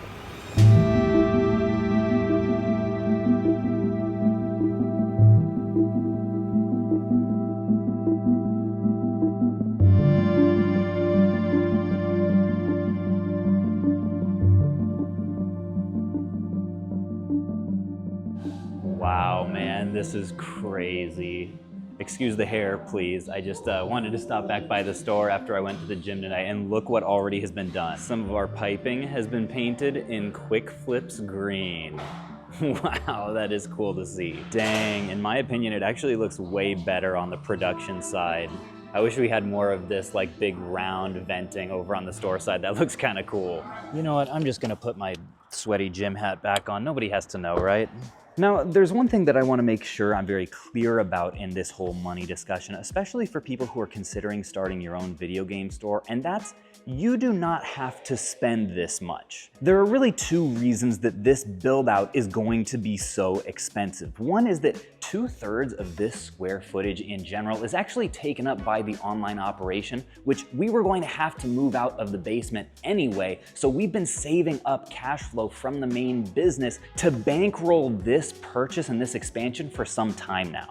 And the other reason is at this point, I've been doing this for, gosh, 5 or 6 years now, and I have way more confidence than I initially did in my ability to spot new opportunities and invest confidently. It bears mentioning that I started my resale business 6 years ago with $500, and I am much more bullish on that kind of scrappy, low-cost startup when you're just getting started than taking a big swing like this. I probably also should note that we're doing all of this without any external investment or debt. That's something that I just don't want weighing on my mind, but it's another reason that if you were looking to do this in the same way that we have, it would be tough if you're starting from scratch. My friend Mark recently opened a smaller video game store with about $25,000, not including his pre-existing inventory, and he said even that was not nearly enough money. So my best advice to someone who is looking to start a store, as someone who at this point has decidedly not started a store, would be to do what I did, start really small and gradually work up to it. Now, at the time of filming this, the announcement video about this store has now launched, and it's been really cool to see people's different receptions to it. I just went to SoCal Gaming Expo, and so many of the vendors were just stoked for us. I've had a bunch of comments that people are gonna road trip out here to see us. But if you start a video game store in 2025, you're also likely to see a fair amount of cynicism. Lots of folks might question the downfall of physical media or the reliability of retail in general as a model. They might question your understanding of the depths of the differences between the online sales model and selling in a physical store. They might mock you for having a terrible hairline. But I'll tell you the interesting thing, folks. When I started OneUp, which has now become the Quick Flips website, people were also super cynical about that. You can actually go back today to the comments on those videos and see maybe the majority of people saying things like, my dev team is overcharging me and nobody would actually ship us collections of games and I don't understand software and this thing is gonna be a fruitless money pit. But fast forward to 2 years later and that website is now the lifeblood of our entire business. I've heard they have a saying in the world of startup investing that in Silicon Valley, the cynics get to be right, but the optimists get to be rich.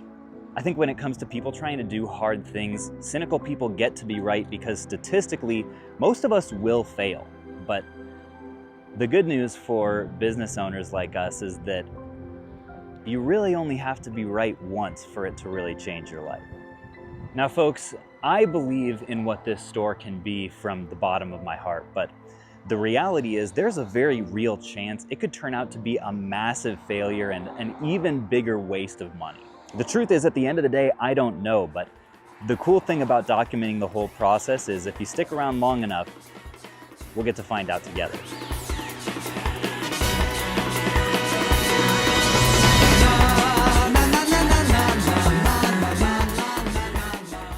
I had this Zapdos as a kid. Complete in box Pokemon Emerald. This thing's clean. What is this? I'm taking this rundown building and turning it into Lexington's best video game store. In the last couple weeks, the entire store side has been painted and the floors are being ground down and leveled as we speak. We've also painted our entire warehouse side and added some walls for offices in the back. And mine even has a window. But one of the hardest things has been building up inventory, which we've been doing for the last 3 months. We've got Switch games and handhelds. We've got a bunch of Wii U games and even more handhelds. But if there's one thing no game store can ever get enough of, it's Pokemon items. So today, I'm heading to the largest video game convention in the South in search of Pokemon plush, cards, and games in hopes of being able to catch them all. Folks, this is the Game Store Gambit.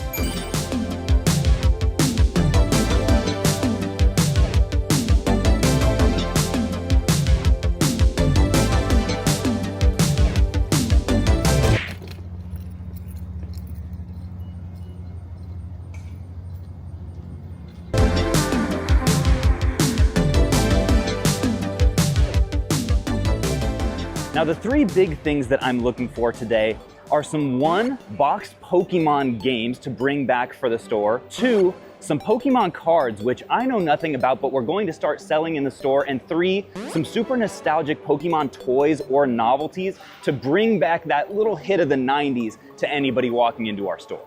All right, folks, I think we have our first target acquired at the booth of my friend Corey, who I met yesterday. How are you doing, man? Doing all right. I couldn't help but admire some of the boxed Pokemon games that you have here. You mind if I take a closer look? Go for it. So what's the story? How did you get these? Those were my old copies that I upgraded. They were the ones in my collection. I grabbed a couple off Marketplace to upgrade them. Are there any condition issues to speak of on this guy? The manual's missing the front cover on that. Okay, gotcha. Yeah, so it just starts out with the contents there. Yeah, I mean, the cartridge condition's good. Any idea what the battery condition might be? I put new batteries in them. Okay, cool. Well, yeah, I mean, the prices are fairly reasonable, I would say. If I bought both of them, would you have any wiggle room for me? I could do 400 on both of them. Okay, so 200 a piece? Yep. That works for me, man. All right. Appreciate awesome. it. Thank you so much. So folks, these are what we in the game store owner niche refer to these as trade bait, right? So these are items that someone will come into the store and not necessarily just pay full cash for, but they may bring, for example, their 3DS collection in because they see this Pikachu, it fills them with memories of their childhood, and they're like, okay, what can I do to bring this thing home? They're a little bit higher dollar, but I'm hoping that they really catch some eyes in our future store. And folks, right next door here, we actually conveniently have a booth of Pokemon cards. I've seen a ton of Pokemon cards at this show. I think they're kind of on fire in the market right now.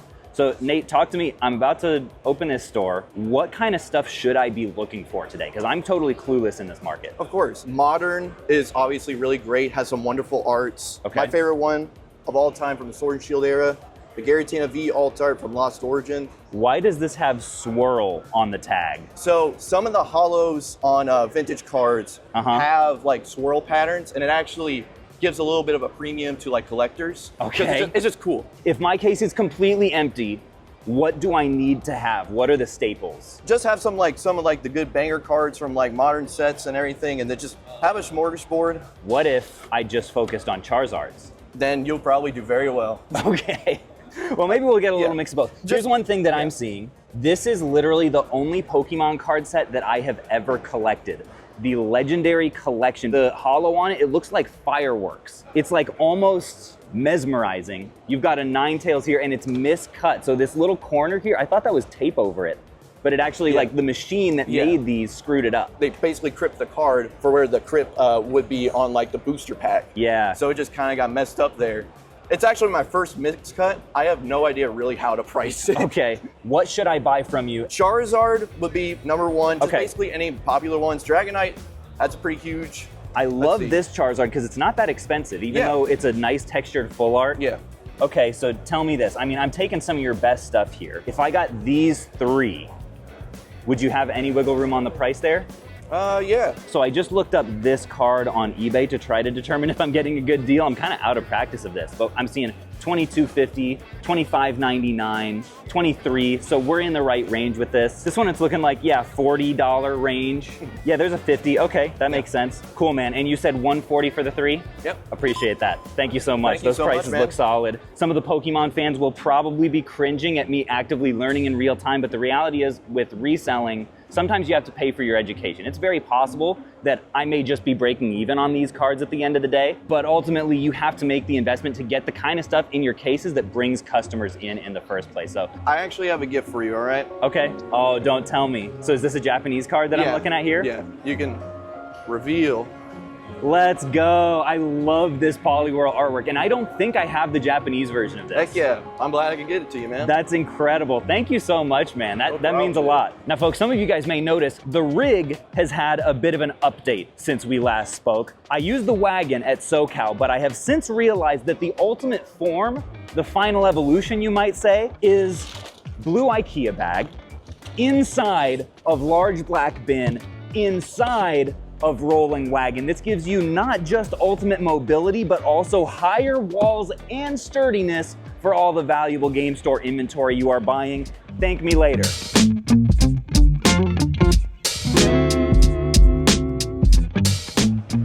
All right, folks, we are here at the booth of my friend Travis, who has, I just spied, an impressive grail for us. The $800 complete in box Pokemon Emerald. This thing is pretty nice. It's got a little bit of battle scars on the front. It's got one scratch on it, but other than that, man, it's clean, fully complete, like really nice condition on the inside. So I would guess we'd probably sticker this thing at like $750, maybe $8. Do you have any wiggle room on it? Yeah, I believe so. And is this going into your store? It is. What would you say to $700? I think we can make that work. 700's okay? Yeah, I think that's good. Appreciate you, man. Thank you. You're making it easy on me today. Do you have any other crazy Pokemon items in this booth that you should point me to? Honestly, I think I have a lot of guides. I don't know if that interests you for your store. I don't really want to take them home, so feel free to make offers on any of that stuff. Okay, There's Pokemon quite a few guides. in there. Yeah, no, that's the Bible right there. This Platinum Boy is thick, dude. Yeah. Holy cow. Some beautiful DS era stuff, Fire It. Wow, this thing goes for 70, huh? So this is something that I'm just totally unversed on. Like the whole guides, Nintendo powers. I don't know how well that stuff's going to sell. So I'd probably hold off on this for now, but it could be at a future convention. I'm like, dude, I need all your Pokemon guides. Hey, either way, I appreciate you a ton, dude. Anytime, Caleb. Thanks so much. Just next door at the very next booth, I spied some loose Pokemon games, which weren't technically on our list today. But Jake, you've got some decent prices on them. Are you open to offers on those at all? Yeah. Okay. What you thinking?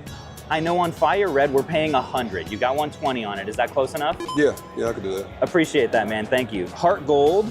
I think Heart Gold, I could probably be at 125. Yeah, I can do that. Yeah. You could do that? Appreciate you, man. Yeah. Thank you so much.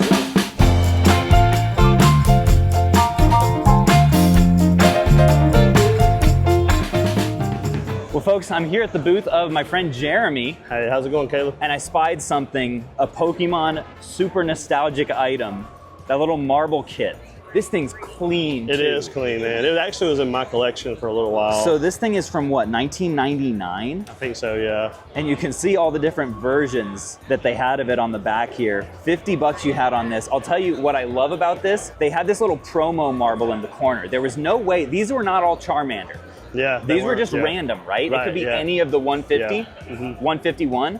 But this one has Charmander in it, which is special. I love cool. Hitmonchan. Yeah, I mean, like I said, it was mine. I've had it for a little while, so I mean, I probably could do maybe 40. If that's all right with you. Yeah, 40 on this? Yeah. I'll do that, Okay, man. cool. We'll probably sticker it at 50 and hopefully it makes someone's day. Yeah. You also have some Pokemon games here. Are these? Absolutely. You have any room on these? A little bit, yeah. Okay, cool. Yeah. Because I know we're paying. Especially if you get a couple of it. Yeah, we're paying 56, I know, on red. Okay. Does that work for yeah, you? that'd be okay. Okay. Yellow, we're paying 50 a piece right now. Is that close enough? Yeah, I can do that. I have a few of those. On I can both do of that. these? Yeah, that's okay. Okay, Yeah. sweet. I want to say silver. Are we doing 55 on these? Because you're pretty familiar with our prices. Yeah, I think so. Pretty close to that. Okay, I'll double check, but tentatively 55 if you want. Okay, that sounds good. Yeah. You've got 120 and 130 on these. I know we're at 100 a piece on Fire Red and Leaf Right. Green. Is that any interest there? I could probably do 100 on the Fire Red. Maybe. Okay. Yeah. Yeah, that sounds good. I'll do that. Was there any other like CIB Pokemon stuff or anything like that? I think this one,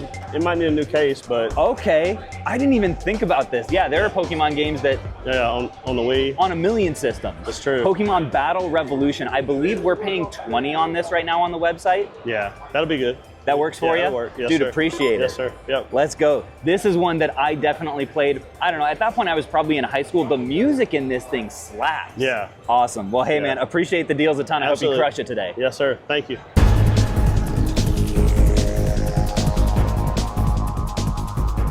Now, folks, I keep saying the phrase, we pay this, we pay that. That might be a little confusing. What I'm referring to there is the prices that we offer through our video game buyback website, myquickflips.com. It's a site that I built from the ground up to be the best way to get the most money for your games for the least effort. So when I say we pay 55 for Pokemon Red, that's the price that you can get through Quick Flips through our website. It's a site that I'm honestly really proud about, so I talk about it a lot. If you've got extra games that you're looking to turn into fast cash, I'll throw a QR code right down here that you can use to get a $10 bonus on the next batch that you've sent to us if you've never sent one to us before. All right, folks, Target has been acquired. Take a look at this marble set. Holy cow. I guess it's the Pokemon Marble Day. There were other Pokemon toys made, I've heard, but I guess we're only finding marbles today. We've got Golem, we've got the Eevee bag, and these are all kind of in the same range for the blister pack as the one that we just bought. We've got Sandshrew over here. Holy cow, the $100 one is Mew. Is this like a rare sought after bag? That's the one, that's the chase for the set. It's the chase. Well, that makes sense, it's $100 then. But you guys can see what I was talking about, the little promo marbles in the windows, they're all different, right? We got Tentacool with Mew. I've gotta say, my favorite one of these has to be the Charmeleon, just blowing flames everywhere. That's incredible. Not the best companion marble. Maybe that's the name, the companion marble. Mr. Mime, I don't think anyone's getting excited about that, but I do love Charmeleon though. If I got both of these, would you have any room for negotiation? Yeah, make me an offer. How about 40 and 50? I'll take it. Is that fair? Yeah, it's fair. I appreciate you so much. Of course. Oh, the deal's hardly done. And are these all you guys' right here? These are all ours as well. Do you have any recommendations for me in terms of like the cards that I should buy that you think would be most popular? I had this Zapdos as a kid. Look at the holo foil on that bad boy. Oh my gosh. Oh, ooh. This is a vintage one, base set 2 Scyther, and it's a holo too. I can't believe this goes for $10 now. What do you think are some of the prettiest pictures here? I like the Gyarados. The Gyarados is so classic. It looks good. I like love that. So if I put together a decent number of these, would you guys let me lowball you? Charles will probably let you lowball. Charles will? Okay, I'll ask Charles. Oh my gosh. I didn't realize they made a card of Phoenix Resale. Oh, I'm probably a little bit too biased towards the vintage stuff. I've heard that modern sells faster. Do you think that's true? I'd say it depends on where you're at. These cards are almost all $10+, and this box like feels infinite. I mean, It does, it keeps going. I understand why people are all telling me, dude, you gotta sell cards, cards. Like, the velocity is crazy, the margin is super small. Oh my goodness, and this thing is just chilling in the background. Look at these. Do you know what you guys are asking on those promo posters? 2,500. 2,000? Oh, if I can't get my hands on a Poliwhirl, I'll take a vintage holo Poliwrath. That's pretty amazing. Okay, I've got to stop. I could go through this box all day. 10, 21, 32, 45, 69, $79. What should I ask Charles? You can ask me. Okay. Depending on what it is, I'll send you over. Okay, so $79. What would you say to an even 60? Take it. Appreciate you. Thank you so much. Absolutely. Hopefully this was a good deal. Only time will tell.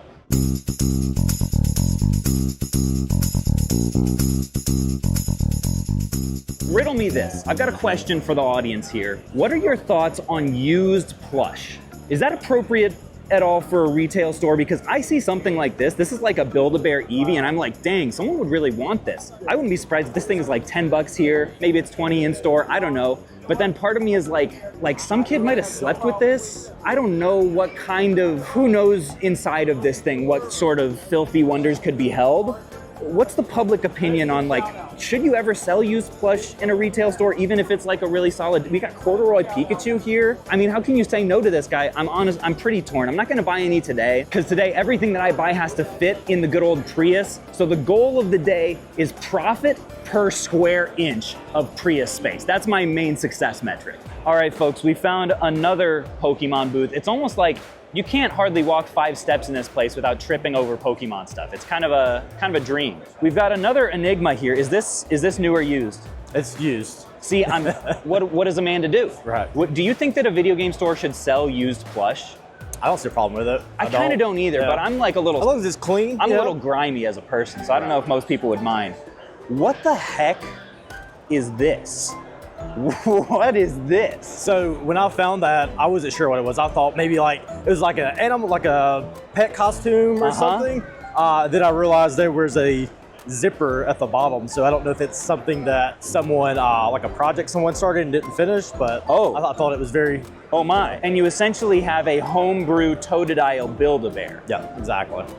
Dude, this is great. I've never seen... What are you asking on this thing? 15 bucks. Oh, shake my hand. Yeah. I'm not even gonna haggle you. You're the first person today that I haven't tried to lowball. Have you ever seen something like this? I don't know if I can even sell this. You probably don't know this about me. Everyone knows I love Poliwhirl. Right. But I'm a Totodile man too. Okay. This is I never could have predicted this. Cards ahoy. I can't stop finding these things. Oh man, you know what I love about the trajectory of the day is these things just keep getting cheaper. We went from like $100 card down to like $10 cards. These things are all $5, but I'm not seeing much shiny stuff. I don't know do people want cards that aren't shiny? Yeah, they do. They do still like them? Yeah, a lot of those people will try to like finish their sets and stuff with. I don't know if you know this about me. I am also a Muck man. Nice. It's hard to say that Muck looks obese as a purple puddle, but if he ever has, I mean, this is not the most flattering Muck artwork, I will say. Is this a stack that I just bought? I'm having deja vu. Good to know. It looks like we didn't get ripped off on that other $10 vintage Scyther, so I'm happy about that.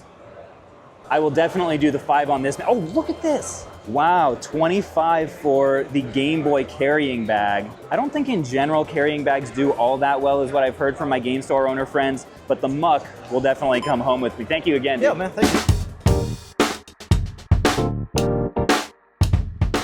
One part of this whole weekend that's been absolutely incredible is the number of people that have come up and are just really excited for the store. Everyone's like, dude, what's the store update? What's happening with it? And I'm getting to tell everyone that this week, officially, our store sign just went in. It was a huge moment. I couldn't really film for it because it was so loud, but boy, watching Quick Flip's video games get put up with a big enough internally illuminated sign that you can see it super clear from the street was just, it was the moment where I was like, oh wow, this is getting real.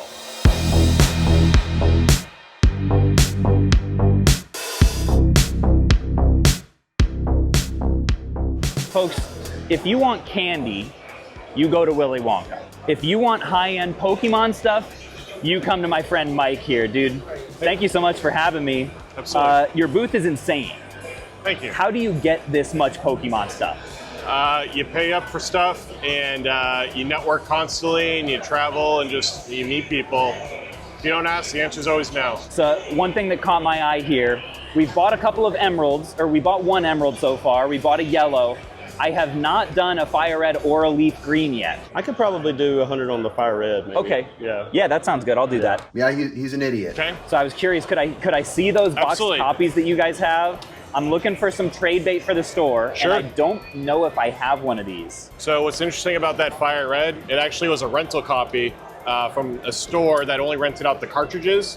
So when you open that box, it's actually going to resist because it's only been opened once. Whoa. If you want a basically perfect copy that's not sealed, that's what you would go for. Okay, this might not be the perfect copy for me then, because I really don't know how much tolerance the Lexington market has for Absolutely. like Test the your waters. highest end. But this one, the Player's Choice version, is at $425. Yep. Is this complete with manual and Yeah, please everything? open Nice it up. cartridge. So for anyone who doesn't know, especially with boxed Pokemon stuff, the value is highly condition dependent, right? Every big collector, or almost every big collector of GBA, is going to want this in their collection, which means that there's high competition for the most pristine pieces. So you can see we've got a really nice cartridge in there. We've got the poster, which adds a decent bit of value, and the manual as well.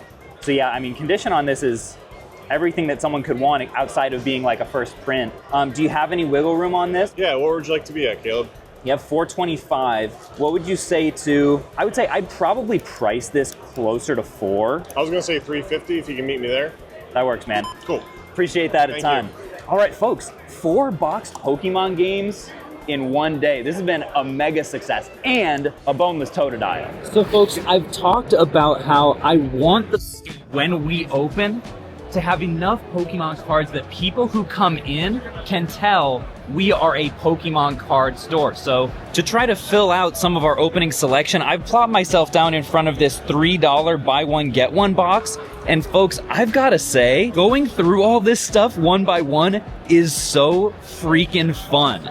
Like, just looking at all the art, the vintage stuff, the modern, all of the beautiful like textures and stuff. These right here are the stacks of cards that I'm already going to be coming away with, and I can feel myself like getting bit by the Pokemon card bug in real time. Like, look at this shiny Blastoise. Look at this Groudon with the reverse pattern. Like, these things are just like so diverse, and they're actually like really cheap. I love the idea of having something that is at such an accessible price point for everyone who comes in the store, like to give other people the experience of digging through a box like this and finding something cool. I've got to say, I think I'm starting to understand the hype. With my wagon filled up with Poke Goods, it was about time to wrap it up at the show, take everything out to my already packed Prius, and make the trip back to Kentucky to get everything unloaded and check on the game store.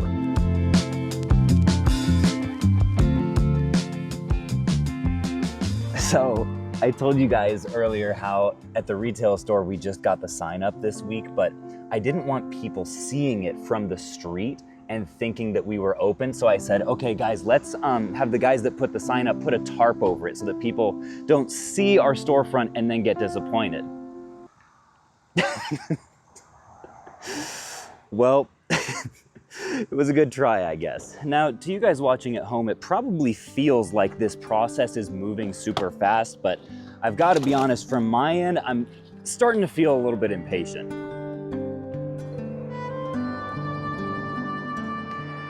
My initial goal was to get the whole team moved into this space by July 1st, but here we are now in late July, and as you can see, nobody has done any moving yet. Looks like someone was in here on the operations side earlier today doing some mopping, trying to get these floors cleaned up from all the dust, so thanks team. We've recently been hiring more people and doing more volume through myquickflips.com than ever, which is an amazing thing to have happening, but it has made our basement space feel honestly even smaller than ever for the last few weeks. And because we've now been waiting on MetroNet for 3 weeks to come and install our high-speed Wi-Fi, every 200-pound shipment of replacement cases that shows up on my residential front porch, and every conversation with my grumpy neighbor about the 12 cars that are parked in the cul-de-sac has just been hitting a little bit harder for the last couple of weeks. Well, that's one more thing to add to the list.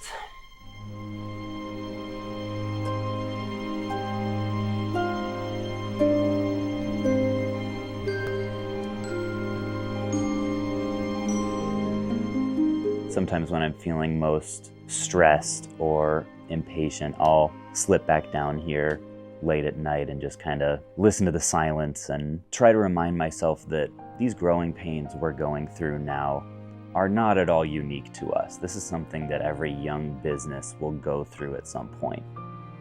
And I try to view cramming 12 people into this 900 square foot basement not as an inconvenience, but as a boss that we just haven't beaten yet. I need to be careful not to wish away this stage of the business, because After all, this basement operation isn't a burden at all. It's our origin story.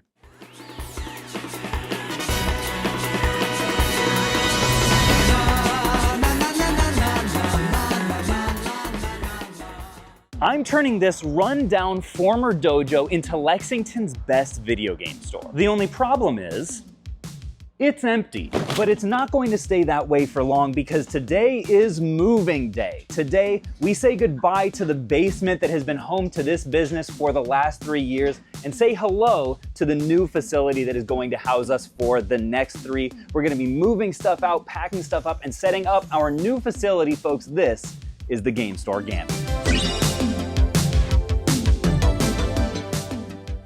Now this move is not coming a moment too soon because as you can see, inventory and supplies are piling up in the basement, in the storage room, in the garage, and in the spare room. So it will be a huge relief to have more space than this residential basement to expand into. We've got China and Quinn working hard. I feel like this room, even since I was in it last, has dramatically changed. What are you guys gonna miss most about the basement? I don't know. I just miss that it's like a really nice basement. There's memories here. How about you, Quinn? The dog.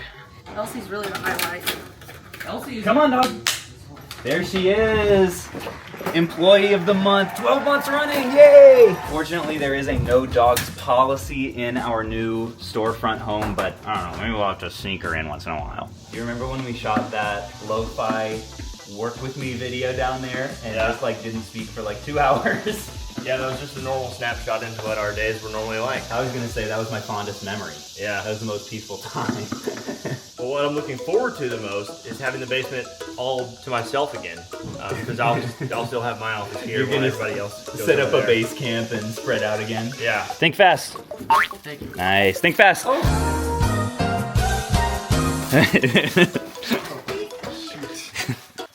Semi-fat. Oh no! Did it come apart? Think fast. You almost got that in your mouth. I caught it with my facts. All right, Logan. What are you missing most about the basement? I liked how close together we were and just like how tight knit it was. Like I could just like scream across the room and like everyone. Speaking of close together. Oh, sorry. You just pick him up. Ty, what are you gonna miss most about the basement?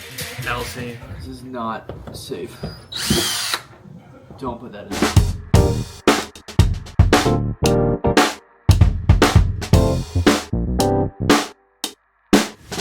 All right, folks, we've got progress. Look at this. It's like a completely transformed space already. We got listing stations over here. We've had our first spill over here. We've got shelves for, look at this. We've already got an organization system in the works. That's amazing. And as all of this chaos is happening, we've also got lights going in. We'll be a little bit quiet on the video game store side. Beautiful site as well. Oh, and you can even see over here, just yesterday, our first retail counter was delivered. I'm absolutely thrilled about this for 2 reasons. One, I rarely see natural wood inside video game stores. It's a lot of like acrylic, a lot of glass, black stuff, whatever. This I think is really going to stand out. We have room for some additional slat wall, some snacks or whatever on the front of it. It's also the right size to hide most of a monitor and keyboard that's behind here with plenty of space for people to plop their items up for purchase, which I'm thrilled about. The other big reason I love it is that I got a couple of bids from like professional cabinet makers for how much this is supposed to cost. Guess what? $6,000. Not for both of them that we're eventually going to have, but per piece. This one was built by my father-in-law. Shout out to Bill. Will probably end up being more in the $500 range, I would imagine. Maybe $1,000, we'll see, but a far cry from the $6K that we could have spent on that thing. How's the move going, China? It's been 20 minutes. I just need water. They don't feed me. Think fast. They don't give me AC. There's literally chicken biscuits 30 feet from her. She's not even joking. Not even talking about it. I just want to be happy.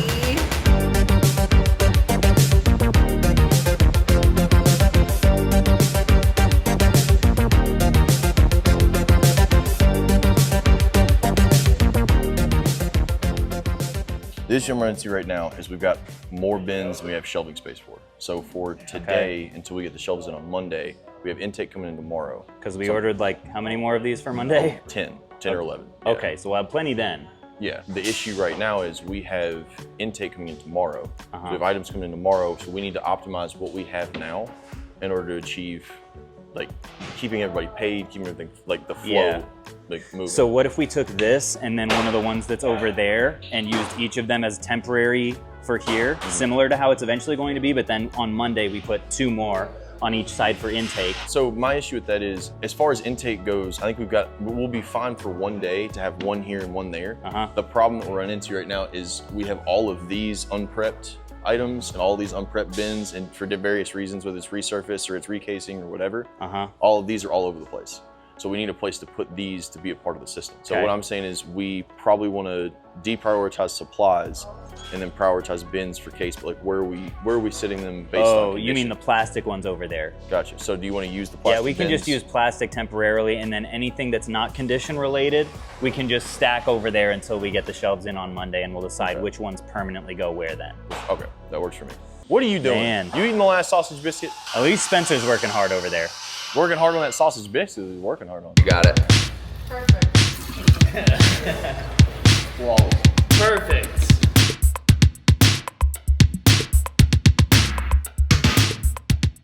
Well, folks, this is just like the Quick Flips team to be slacking on the job. Uh-oh. Zoom stuck. Look at what it's doing. I don't know how to work my own camera. Well, folks, we just wrapped up trip number 3 down in the basement. Let's just try to ignore that there is a visible difference in the grime factor underneath where these shelves have been. I think at this point, we just got done hefting our 2 like probably 150 pound resurfacers up the stairs and into the truck. So the storage room is looking a lot cleaner than it has previously. Unfortunately, we just got a shipment of literally 20 of these boxes of empty cases up on the front porch, so we had to fill multiple vehicles up just with those. But it's going pretty well. We got to get back in the truck and get these resurfacers back over, but I think we may be down to just one more trip back, which feels pretty nice, I have to say. It's been a sweaty one.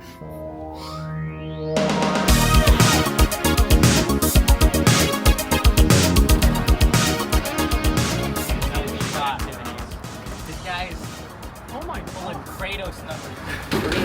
We're gonna do what's called resurfacer derby, where the last resurfacer wins. So are you ready? Let's go! The last resurfacer wins? I'm gonna knock over your resurfacer with my resurfacer! This is why it doesn't work here anymore. Now, folks, as excited as I am to be in this new space, this move does come with some mixed emotions for me. When we first moved into the basement, I didn't think that we would ever move out. I'm a firm believer in keeping your overhead costs in business as low as possible. And because of that, having a home-based business just felt like a really safe and efficient option. It actually wasn't until late last year that I realized if I really want to keep this business safe, we need to diversify away from Amazon. And to do that, we needed a bigger team and more space. A couple months later, I realized a retail store attached to a new office facility had the potential to solve our space problem and our Amazon dependence problem all at once. So I decided that the next chapter of our business needed to take a much different form than I had originally planned. Now, when I was considering this big pivot, it was really tempting to just stick with my original plan so that I wouldn't be seen as inconsistent or even hypocritical, but because ultimately as the leader of this business, it's my job to hold my own ideas loosely and let the best plan win. And I believe this store will prove to be the best plan. Now, you guys may be wondering, how come we haven't started moving the video game mountain yet? As you can see, we've got plenty of it. I mean, literally 7 bins of $5 games over here, our handhelds, our Switch games, our everything. And honestly, the reason is the floors aren't done yet. So I'm trying to wait to bring as much not only fixtures but also inventory into the store side of the building as possible, because when the guys come in here to lay our epoxy floor, I don't want a bunch of stuff in their way. We've already got all of the boxes of epoxy, or those are the boxes of epoxy. These are the boxes of the cornflakes that they're gonna be laying down. This ladder is gonna be gone. We're gonna have to move the counter over to the other side, and I want the fewest number of obstructions in our way before we start that process. So folks, I have no idea how the heck all of this stuff actually fit in our basement in the first place, but Keaton and I are gonna give you the rapid fire version of how the heck this whole building is laid out. Why don't you start here? So this is our intake section where our batches, your batches when you submit them are gonna come right here, and then Shauna or Logan are gonna grab the batches, turn over here, and they're gonna sort it by categories. And then whenever they go from here, they're gonna end up right over here into these delightful little shelves right here. The full bins are gonna come into here. This will be the place that Shaina and Logan can put their bins as they fill up so that they can always have semi-empty bins that they can be putting games into. And this way our preppers can come over to this side, bring the bins through to these stations, get them either recased over here or cleaned over here. We're about to order some little overhanging lamp systems where they can have all of their supplies just on a shelf right here. And when they're done, they're going to get passed on to this station over here, where they're gonna go from our holding station here right over to our bagging station. He's gonna take the items, bring them here, he's gonna bag them, all of his supplies, he's gonna bag, get everything ready to be listed on Amazon. Then when we go to list it, it's gonna go from our listing section into our listing stations, and our listing stations are gonna package it with our shipping station at the end and kick them out the door. And it's gonna feel about that chaotic when it happens in real time too. Holy It's smokes. 4:30 right now. We have been moving heavy boxes all day. Most of the team is gone at this point. But dude, I feel really happy at this point that we are fully transitioned. It didn't take multiple days. We knocked it out with 2 vehicles. It felt like multiple days. The team has earned their rest tonight, that's for sure. They've earned their shower, and we're gonna get at it bright and early tomorrow and hopefully get this place in top working order.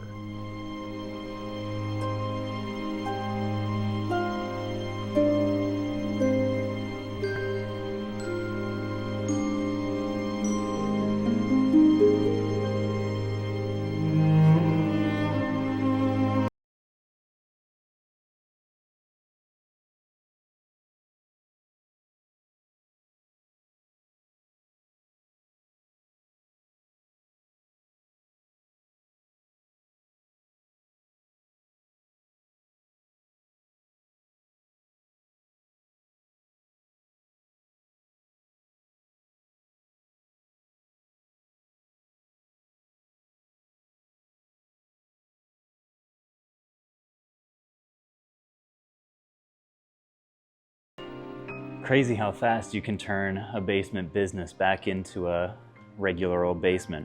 I remember when I first moved down into this place and I swore it was absolutely massive. I remember when we first got here and I confined the basement to just this one corner because I didn't want it to infringe at all on the game room. I remember sitting right here in silence with Spencer for 2 hours as we worked, shooting this stupid lo-fi productivity video. I remember shooting a random Game Boy SP review video over in this corner that ended up getting absolutely terrible views. I remember accidentally stumbling upon the world's greatest retro CRT TV and deciding to make it into its own little retro corner over here. I remember every single episode of Mission Switch that I filmed right here, putting countless Switch games on the shelf, and how many hours it took me to cut out every stupid little Switch game and glue them each individually onto this board before I could even start the series so I could have a satisfying way to visually cross them off as we went through the challenge. And I remember it was not long ago at all that our team started to expand from 2 to 3 to 5 to 10, and it became clear that the basement was not going to be able to hold us forever. In just 3 short years, this basement has already had quite the history. Eventually, I'm gonna get this carpet all cleaned up and get these walls touched up as well. I wanna bring some sofas and the TV back down here again to get the game room going, and eventually put a home gym over in that corner. I think I'm always gonna remember this basement as the place that Quick Flip started to become something really special. I'll be honest, I have no idea what may become of the massive bet that I'm placing on this store, but if this next season is anything like this last one, it may not be long before we're outgrowing that space as well.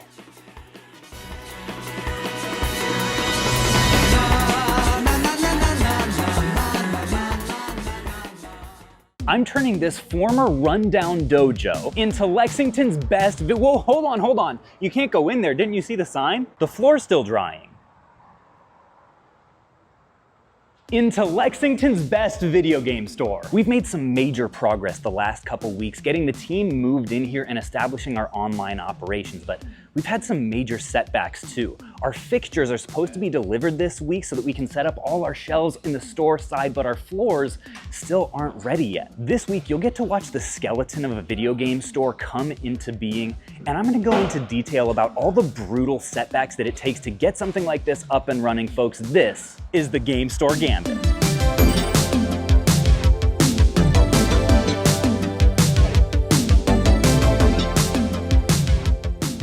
Easily one of the biggest challenges with getting the store ready has been these dang floors. Not only were we delayed in putting the floor down while the electricians were finishing the lighting, but also once the flooring crew got here, they kind of screwed the floors up by mixing the top coat and the primer. Now, how the heck could that happen, you may be asking? And the biggest reason is we've been trying to save as much money as we can by buying our own supplies, right? The flakes that you see here, ooh, look at this.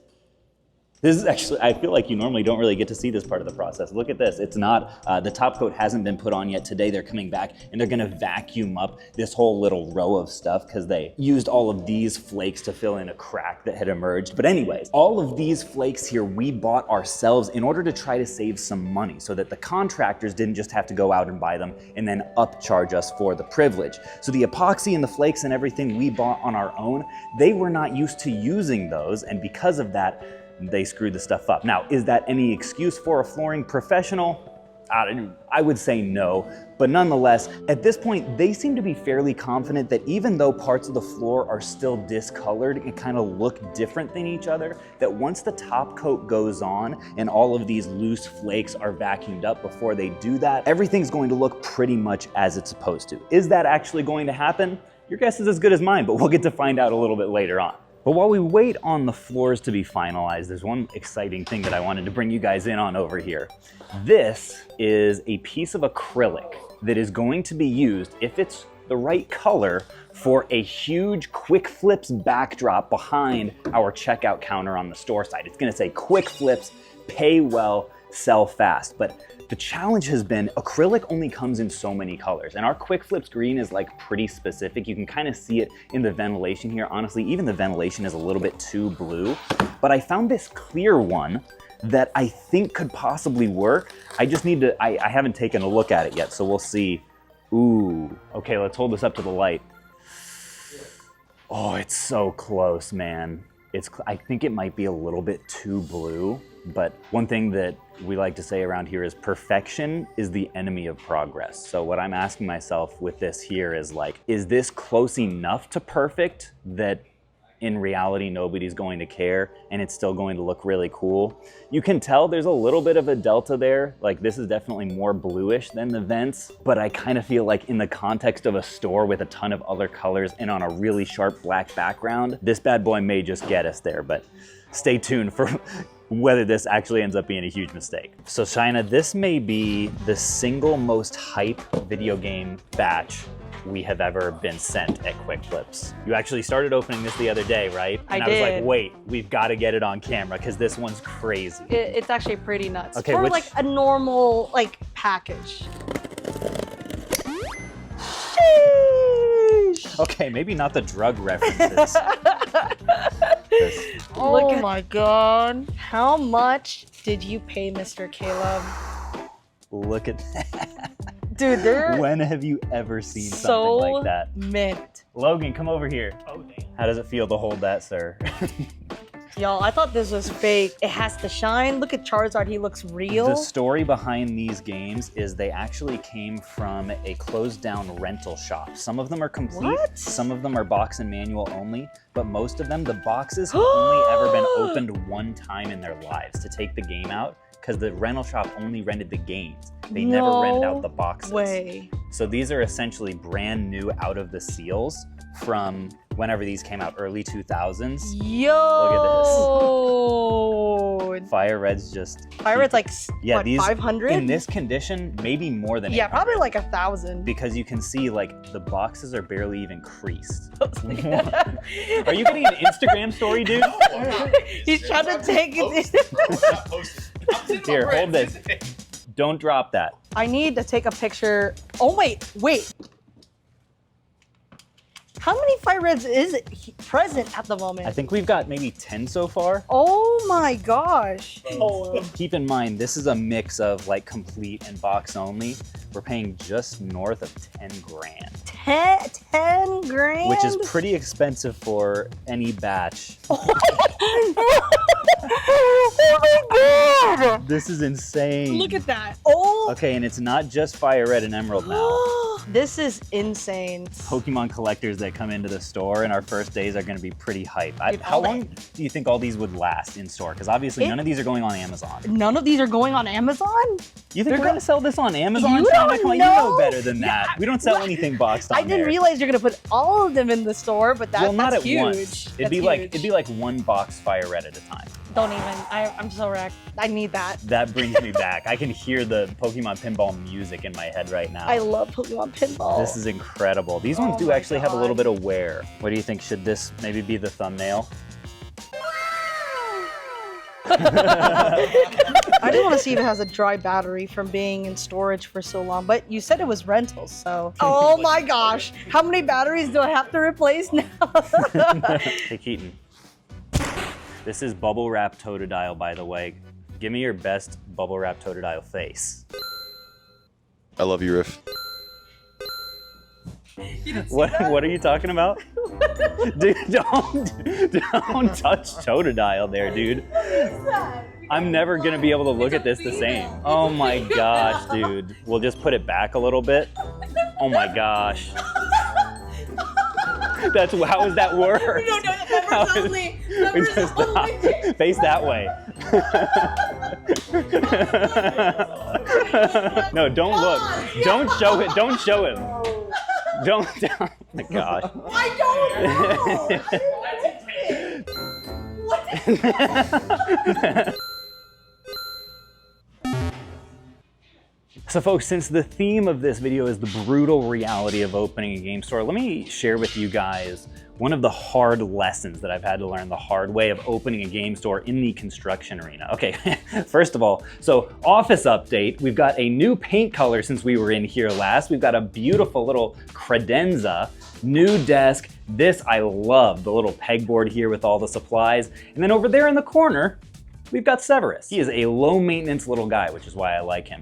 Over here, this is not permanent. When I envisioned myself getting our point of sale system up and running, I always pictured myself in the store with a bunch of empty fixtures and counters around me. As it turns out, I've had to pull this temporary table into my office because the floors aren't ready yet. But my expectation about the construction of a video game store was something like this, right? I knew that not everything can be completed at once, but in general, you can have some simultaneous activities happening once you sign the lease. You can do, demo, drywall, ceilings.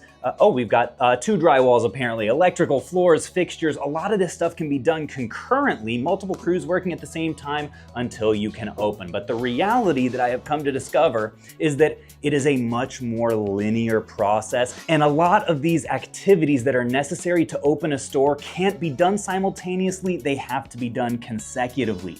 You can't do demo until you sign the lease, can't do ceilings until demo is done, can't do drywall until you finish your ceilings because you don't want to get paint from the ceilings to get on the new drywall. You can't do electrical until the drywall is in. You can't do the floors until the electrical is done because the electricians are constantly walking all along the floors and you don't want to have wet floors for them to walk on. You can't put fixtures in until the floors are done for the same reason. And then this one's a little bit fungible, but it's nice to have your fixtures in before you price inventory so that you have a place to put all the product you just priced. And it's because of this very linear, very delay-prone construction process that our expected opening date for the soft open has got bumped back and back from mid-July to, at this point, we're crossing our fingers for late August.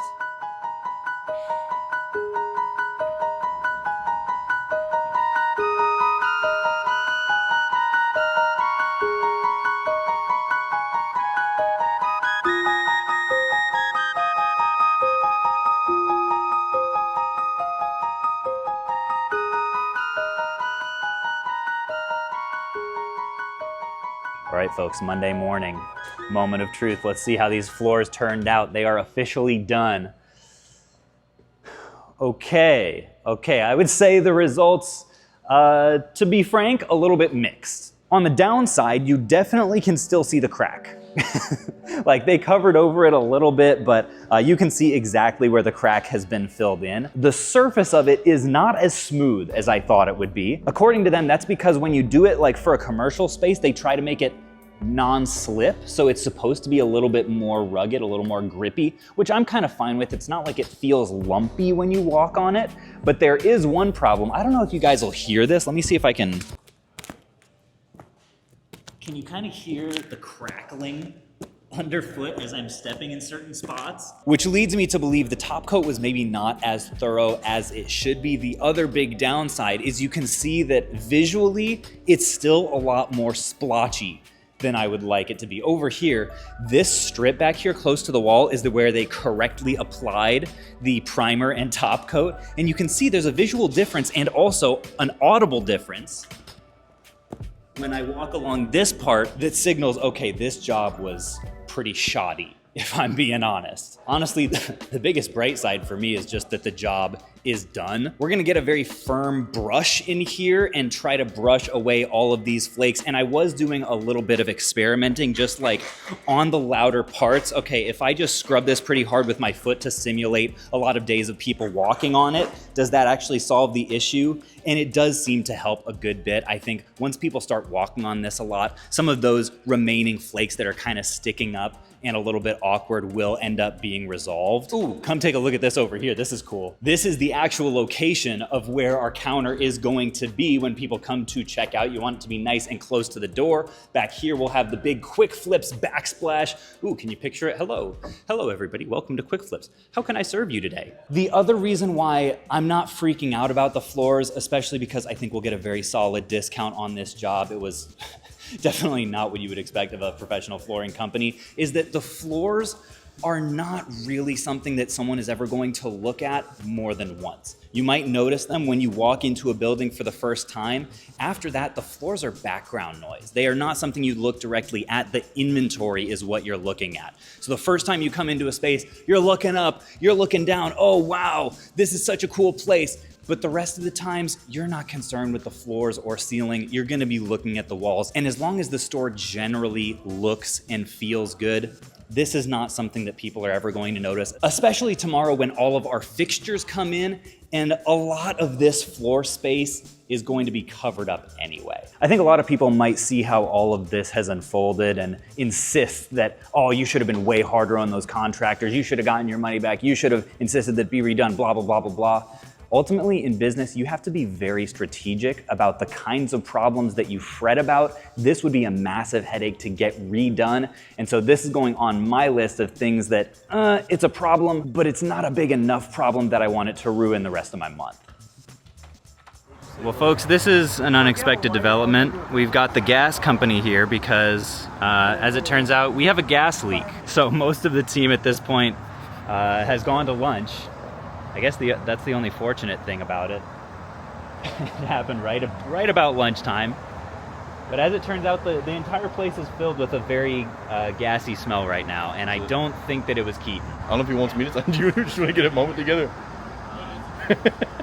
It's fitting that the title of this video is The Brutal Reality of Opening a Video Game Store, because this was not even planned, as you can see, for the day. I don't know how long it's going to be before we can actually get back into the business. I would be concerned if you planned this, Caleb. But hopefully it's long enough for me to get through this wrap and then hopefully get back to work.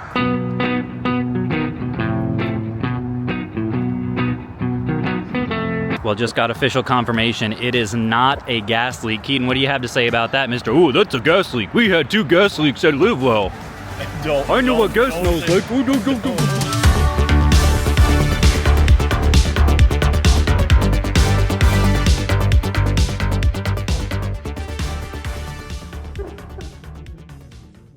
Okay, so it looks like the guy who has our fixtures is here, but they told me that it wouldn't be delivered until early afternoon. It's 9 a.m. And they told me that they would let me know an hour in advance. And here he is. So I guess I need to go figure that out. Hey there, my name's Caleb with Quick Flips Video Games. I've got a guy who's trying to make a delivery here, but there seems to have been some confusion. So we ordered a bunch of store fixtures, and we paid to have them like unloaded. He's saying that that's not actually the case, but in terms of the like just getting, because it's like 8 pallets of stuff, just getting that out of the truck. Is that something that we can work with if we can get this done a little earlier for you guys? Let me reach out to my broker real fast, because you're right, there was a little bit of miscommunication because we were told there's a no-touch freight, there'll be a crew to offload, so that's why the little miscommunication is, but that's something we can clear out. So while that is getting resolved, let's get a couple positive updates of the space since the last time we talked. The first one is in here because I now have, look at this, not 1, but 2 lamps. The space is progressing in an absolutely lovely fashion. And to those of you who have said my office looks like a jail cell, how many jail cells do you know that have a snake plant? We also recently had our faucets replaced in the bathroom, which is absolutely lovely. And honestly, I don't want to flex on you guys, but I do hear that eventually we will also even have hot water. Okay, yeah, appreciate it. I'll go let him know, thank you. All right, so just got word from the truck company. We will have some help getting this stuff out of the truck. We did have to schedule a lift gate for it, and the driver's gonna help us out. They have a pallet jack in there, so hopefully we can get all of these fixtures in today. We had a couple big problems to solve with this delivery. The first is how to park the truck in front of the store in a way that didn't block all of the traffic of the parking lot. And the second was how the heck to get everything out of the truck since we don't actually have a loading dock. And as it turns out, the solution was pretty simple. Sweat. So this is gonna be our general game plan here. We've got this counter here, we've got the door there. These fixtures are coming in, these like 4-foot cases, a shorter case, 2 more 4-footers.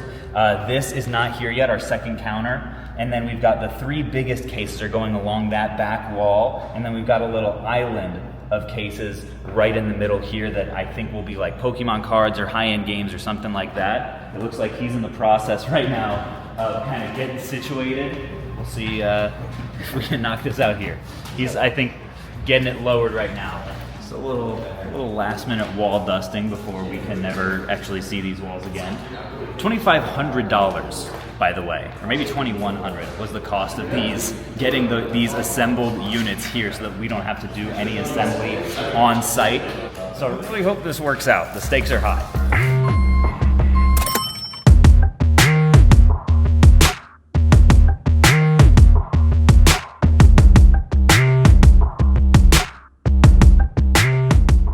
This whole thing is not gonna fit through that door. That's what I'm saying. You got pretty big stuff, man. Yeah, I mean, we told them in advance that we don't have a lift gate, right? This is a retail store, so I don't know why they would package it in a way that is not retail friendly. Yeah, but it's like 2 in, so you guys might have to. So is what we're gonna have to do, push it off of this with the jack, cut it open, and then one at a time get them into there? That's what it looks like. All right, well, let's do that. Anyone that has a box cutter can come over here, start opening that thing. Brian's on his way to get a dolly, and then once they're open, we'll get them in. Does that make sense? I just better be famous. Oh. I've been working like this. If I'm not famous, Don't worry. Folks, I'll be honest, this was a brutal couple of hours. We had to cut every display loose from its pallet, wheel it off the truck, then down the lift gate and into the store. The slat wall was heavy, the standing shelves were heavy, and the glass displays were really heavy, but I didn't hear a single complaint from the team the whole morning. Good thing I didn't work out this morning. Or this month. You gotta follow us because you're gonna be famous. I got you. Say no more. Phoenix Resale. See you on there, man. Alrighty. Hey, thank you for the help too. Phoenix Appreciate what? it. Phoenix Resale. Cameraman, did an amazing job, man. Credit goes to you. Take care, man. You too, brother. Thank you. All right, I haven't actually looked in here yet. Good job, team. Jeff, what a first day.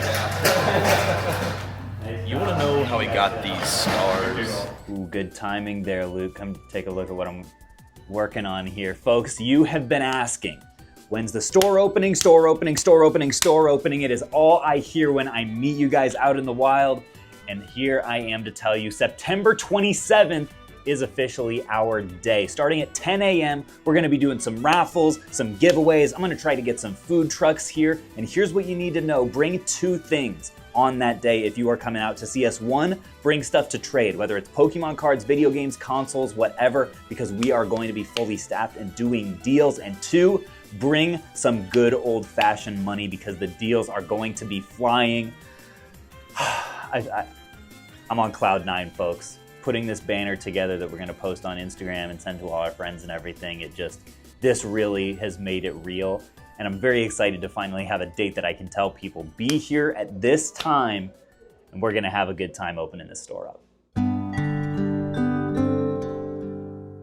You know, when I pictured starting a game store, I pictured pricing games and chatting with customers, maybe hanging a cool neon sign up. But what I didn't picture was chasing down contractors and explaining the difference between top coat and primer for flooring and having 5-minute interviews with applicants that show up in flip-flops. But in a way, that's part of the beauty of this whole process. It is chaos, but it's our chaos. And every weird hiccup, every disappointing interview, every unexpectedly vulgar plush is just one more story that we get to tell. And when we do finally get to open these doors, all the headaches, the delays, and the questionable construction choices will all just be part of the legend. So stick around, folks, because if you thought this week was crazy, wait until you see what happens when we actually start getting inventory on these shelves. I have a strong suspicion that very soon this room will start to look less like a construction zone and more like Lexington's best video game store.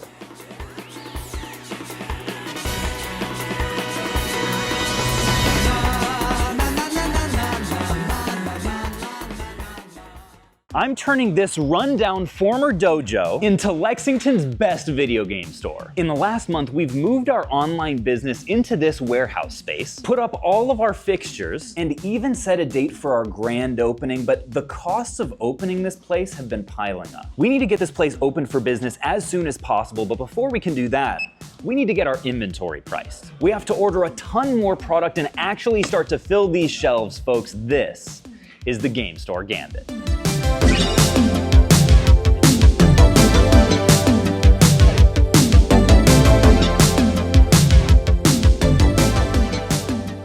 Now folks, there are 3 huge things that have to happen before we even think about opening this store up. The first is that we have to get all of the inventory that I've been buying and saving for the last 3 months priced and ready to be sold. The second thing is we need to get multiple pieces of this slat wall hung up on this back wall over here so that we can start to store all of the stuff that we're getting in. And third is we have to start pricing all of this Pokemon card inventory that I bought at a convention last month to see whether this was all a huge mistake.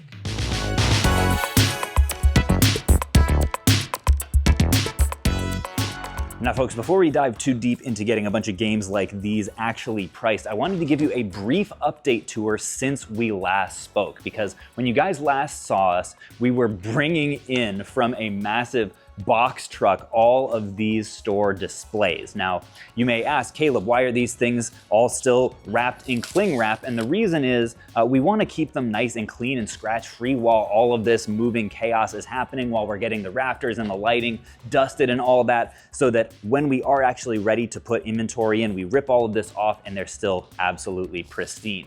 But you can see we've got this little island in here, which will host a whole bunch of our higher dollar games and maybe cards. We haven't decided exactly where the Pokemon cards section is going to go yet, but I'm thinking anything above maybe $40 or so will go into these cases, and we'll have them organized by console. Back here, we've got a bunch of XYAB stuff, which I intentionally haven't opened yet. I want to share that with you guys on camera. This is also a new update. This came in just this last weekend, our second retail countertop. So we now have 2 of these gorgeous homemade wooden counters, which is awesome because it allows us to have 2 people with their full workstations using the barcode scanners and getting our unpriced inventory into the system and ready to go at one time. Now folks, I actually can bring you behind the curtain a little bit here if you come behind the counter with me, because all of these boxes back here are actually inventory that we already are in the process of pricing, or rather it's already priced. So you can see all of these Switch games right here already are ready to go. Our Switch section is going to be absolutely bumping. You have never seen a Switch section like what we're about to have. We've got a bunch of like special edition randomness up here that's all priced and ready to go. So we've got a solid like 6 or 7 boxes that are fully ready to be sold. Like somebody could come in and we could scan these into the system. Well, actually we don't have our credit card terminal yet, so I take that back. Maybe if they paid in cash, we could do that. But this has been really cool to see come into being. All of these boxes, up until a few days ago, were in my spare room, so it's been awesome to make so much progress on getting them out of there and ready to be sold. One thing you guys may notice is we've gone ahead and used the shelves that we have to cover up as much of our windows as possible. We've been doing that a little bit with the door as well. By the time this goes live, we're going to have some very heavy-duty security gates that are going over all of our windows, both over here and on the operations side. But until that happens, we just figured restricting visibility in here, since at this point, this is the first time that we've actually had some expensive games lying around. So to minimize people's temptation to try to break our shatterproof glass, because even if they attempt it, that's gonna be a few $1,000s that we have to spend. We just went ahead and blocked as much of the visibility as we could. And folks, last but not least, we've got these beautiful little floor display units that Keaton and Ty and Odin were working hard on this week. These bad boys are super versatile and sturdy, and we'll be able to put all kinds of like controllers and accessories and like little figure boxes or snacks or whatever the heck we want on them. And because they're not huge, we can take a unit like this and put it wherever in the store makes sense and wherever there's space. But folks, easily my favorite update since we last spoke is we actually hired a brand new team member here, Odin, who is not only an expert in Pokemon cards, but is also becoming an expert on our point of sale system. So Odin, walk me through, like, we've got a bunch of games here. What's our basic pricing philosophy? Right. So there are probably 2 big takeaways that I can offer for you, and that is we're always trying to beat GameStop, right? So everything you'll see in here, we're gonna beat it pretty substantially if we can.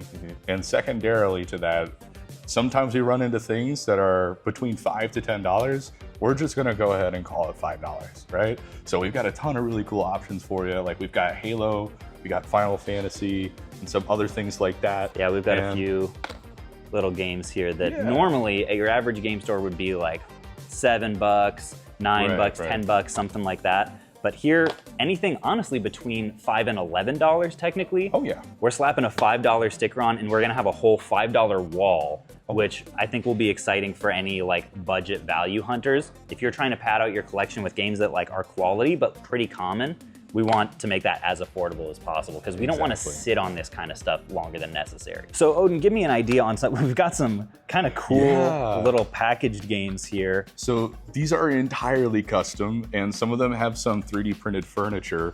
I don't know how old you guys are, but these are called cassette tapes. But they've got these 3D printed components here that you can pull out. And this is like such a cool idea for Game Boy Advance games. Yeah, these we just got in this way. So this was from someone's collection, and we were just like, let's not take this away and just throw these out. Let's just sell these like this. We wouldn't necessarily charge up for these. Yeah. But the condition inside is also excellent, so that's pretty cool to see. Beautiful stuff. There's also some other random items that like we never before have really been able to sell well on Amazon, right? Like anything homebrew, right? Or that doesn't have like a traditional UPC. This one is cool. It's even got a limited edition number on the back of it. Yeah. 1260 out of 3,000. It might be a little bit harder to price, right? Harder to find comps for, because GameStop is not going to have a price that you can easily beat for this. Like, you know, maybe they're at 50 for Hey You Pikachu and we've got it at 43. But those are the kinds of questions that we've been trying to answer in this pricing process. That's been a lot of fun. Folks, Totodile has a massive announcement that I nearly forgot to share with you guys. The grand opening of the store is September 27th. This is the address right here if you are from out of town. It's going to be a blast. We're gonna have raffles, we're gonna have giveaways. There are going to be deals flowing. So bring any inventory that you have to trade to us, and also bring some good old fashioned cash because the deals will be amazing. Folks, if you guys have been watching for a while, you'll know that we get all of our replacement cases and styluses from a distributor called XYAB. So I decided to hit them up today and see if they'd be willing to send us a whole bunch of their retail store product. So I've recruited Shina and Logan, who I'm confident will eventually figure out how to open this step ladder, to live react to this stuff with me, because some of it I haven't even seen, they just threw in. And some of it I ordered, but I've never ordered product for a retail store before. So we'll have to see how this goes. This is so embarrassing. You just gotta hold. Just. All right, so folks, you guys each just dig into a box and let's see what the heck that stuff is. Okay, so this is the kind of stuff that I'm talking about, right? It's the peripherals, it's the accessories, the controllers that normally you're not gonna have in nice retail packaging. I like this. Especially this one's cool. I don't think any other store would sell something like this. It's an adapter that can do like all of that. Yeah, so that's super cool. I was trying to save us a little bit of money here. I could have bought like 10 of each adapter, but I just bought 10 of the like multi-adapter ones, so hopefully we can sell them to everyone. We're even selling this? Look how cute that is. You guys got the cool stuff. I got AV cords. Okay, go to that one at the end there. Oh. I didn't know they had third-party Joy-Cons. That's actually super cool. Yeah, I had never seen those before. So folks, if any of you guys have a store of your own, or you're just a serious reseller, you can apply for a distributor account with XYAB and get access to all of this stuff. I love working with them because they ship super fast, their customer service is great, and their website is super easy to use. It feels like I'm dealing with someone that actually is like equipped to do business in the modern age. Shout out so much to XYAB for sponsoring this. I think you also will get a discount on your first order if you use the code that I will hopefully get from them and put in the description. We're a little bit frazzled right now. What? Dang. Chungus! So this, oh, Kirby. What about, what is this guy, the Wiggler? What is he? Yeah, that's from Mario. Is it called the Wiggler? I don't know. I don't know if he's I just don't like him. What about this, Big the Cat? Ooh, I like this. In that corner back there, I want to have a mountain of plushes, just multi-level. I'm more curious about this. Okay, hold on. Do you know about this? They hinted that maybe they were sending some stuff that I didn't actually order, so I literally have no idea what. Look, they even drew it. It's like the Mario guest, like ding. Ah, I like that. Yeah, it's a POW box. Yeah, POW box. I don't play Mario. I'm so sorry. What the shites is that? Oh, so. What do you guys think? We got some PS4 controllers. Yo, that's so sick. Ooh, we got. Look at this. I stand corrected. I didn't think we'd get any Pokemon in here. Is there Umbreon? Oddish. Who's cuter? Cast your vote in the comments. Hold on, I think we might have another box down there. Oh my god, I already see it. What is going We got on? Chunky Kirby. Yo, Yes, the Cappies. that's Yeah, I bought a awesome. few Cappies. Dude, Yugi is huge. We got Vacuum Okay, Luigi. see that's cool. Oh, nice cat. Whoa. Ah! For those who care, I'm a Kirby main in Smash. He's also cosplaying as Kirby today. So funny. Well, folks, if this is any indicator of what running a video game store is going to be like, I think we may be in for a good ride. When we went to hang the slat wall, we quickly realized we had multiple problems. The first is that these metal reinforced bad boys are heavy. I guess over 100 pounds each. Not only does this make them hard to keep in the right position, but it also meant we had to find all the wall studs we were going to use in advance, tape them up to remember where they were, then measure out the holes we had to drill in each piece of slat wall before lifting them up and trying to hold them still as we put in enough screws to hold them to the wall and prayed everything would end up level and not covering any outlets. Well, folks, 2 somewhat sweaty hours later, and we have some good old slat wall. I think you can officially say that we are a true blue video game store now. Looking at the final results, I feel pretty good. What I really like about it is the silver lines going across and like the black on the black walls, I think actually looks really good. And the space that we left in the middle is going to be perfect for our backsplash. What I'm not thrilled about it is there's this awkward pole in the middle that we kind of had to work around that like is just important for the structural integrity of the building. And because of that, it was really difficult to find a spot for both slat wall segments that both didn't interfere with any of the outlets around and also would leave us a big enough segment for that 56-inch quick flips that also looks somewhat symmetrical. So I'm a little bit worried that with the pole there, it's gonna look slightly jank. Like from this side of the store, the pole is going to be covering up half of our logo. And then even from over here, it's gonna look a little bit asymmetrical. Given all of the constraints, I don't know if it could have been perfect, but boy, I know that we're gonna get a heck of a lot of use out of 8 solid feet of slat wall all the way behind this back counter. We may even ultimately end up putting some of the wooden non-reinforced slat wall back here just for, you know, more quick access, like little impulse buy stuff back there, or even resources that our managers may need regularly to be right behind the counter. Extra receipt paper or sticker labels, things like that. But right now, boy, it feels really good to have those freaking 100-pound planks finally up and off of our floors.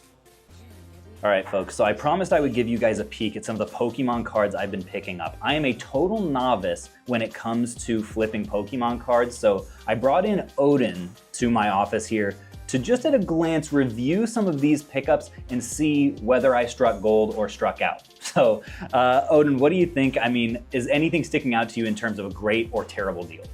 I mean, we got to start off with the bad, right? Okay. I want to talk about this Duraludon VMAX, okay? This is kind of silly right here. $11 on a VMAX. We're just getting into it, so no harsh feelings. This is like a $1 card. Oof. Yeah. I thought that because I was getting like 30-ish% off of all of these, that like in general, it's kind of hard to lose. Like this will be at least an $8 card, but apparently not. No, no. Someone was just taxing hard. Conventions can be crazy like that. You got to keep an eye out. Okay. I want to talk about this right here, this Dragon Frontiers. So Okay. this is Quilava. This is called a reverse hollow because it has the stamp on here. It says $14 on it, and usually you wouldn't be too far off, but this is kind of an exception to that rule. This card is also about $1. Bro. I'm on the struggle bus. Did I get a good deal on any of these? It's okay. Something that I did notice pretty quickly was this Gengar over here. Okay. Right. The vintage? Yeah, we're going vintage. This guy's all the way from Fossil. We recognize that stamp right there. But we also know that this is hollow, right? Which is pretty nice, right? Okay. So this guy, lightly played, we're still looking at like $45. All So right. that's So I pretty would have nice. paid like That's- 20 for that. That's a Yeah. solid like double up. Right. I'm feeling a lot better. On these like higher end cards. Yeah. Are these in the right range at least, or am I getting my face ripped off? Percentage-wise, we're doing much closer. Like this Okay. Charizard is a little bit like above curve. Okay. But this Mewtwo over here, that's box standard. That's pretty decent. Okay. Yeah. Well, I feel good about that. If there's nothing else crazy that's sticking out, let me get your thoughts on these bad boys right here. Everything in this bag, I paid $1 for. $1? Yeah, they're stickered at $3 a check that piece, out. but I thought this could be a really good start of like a $3 box, a $2 box. Okay, maybe I didn't pay $1 for that Okay, one. Maybe I shouldn't not have $1 just for dumped that. these all over. Uh-oh. These are uh-oh. okay. Whoa. I'm sorry to all the whoa. Pokemon people. They're all protected. I'm sorry. I thought they were all like dollar cards. Oh, look at this. That's not for sale. Sorry, folks. The Poly World, that's staying with me.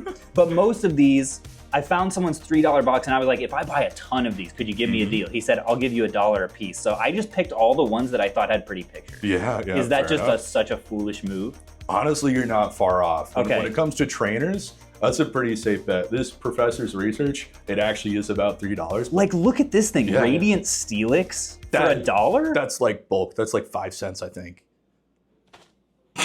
Dude, you're crushing me. And this Rotom's like a quarter.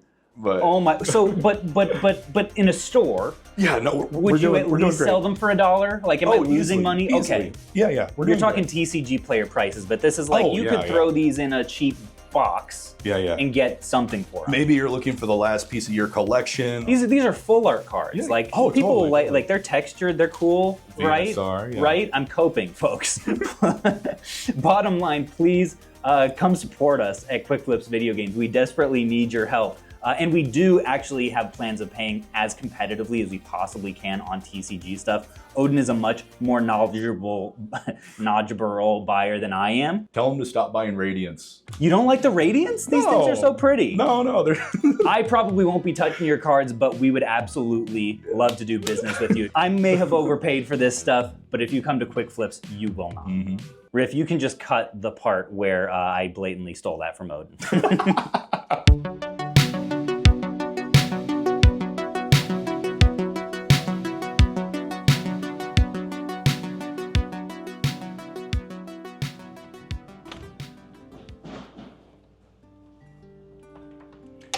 Folks, I'll level with you.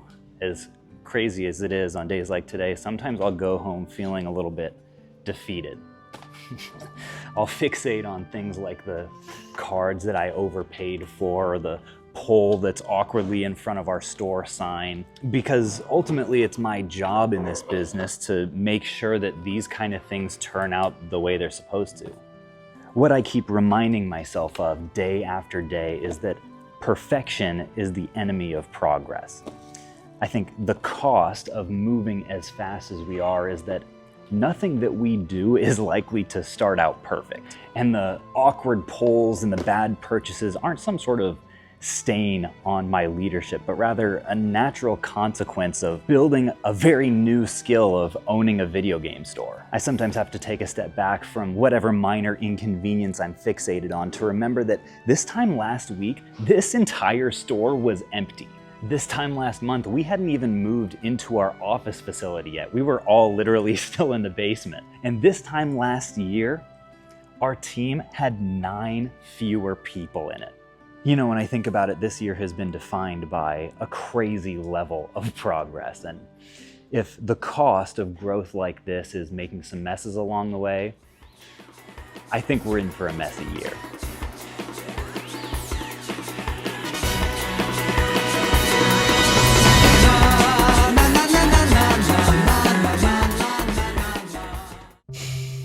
This is it. 6 months of planning, building, and setbacks have all led to this moment. I've poured over $100,000 and countless hours into turning a rundown building into what I hope will become Lexington's best video game store. But today isn't the grand opening, it's something scarier. Today, for the first time, we're unlocking these doors to the public, a soft open.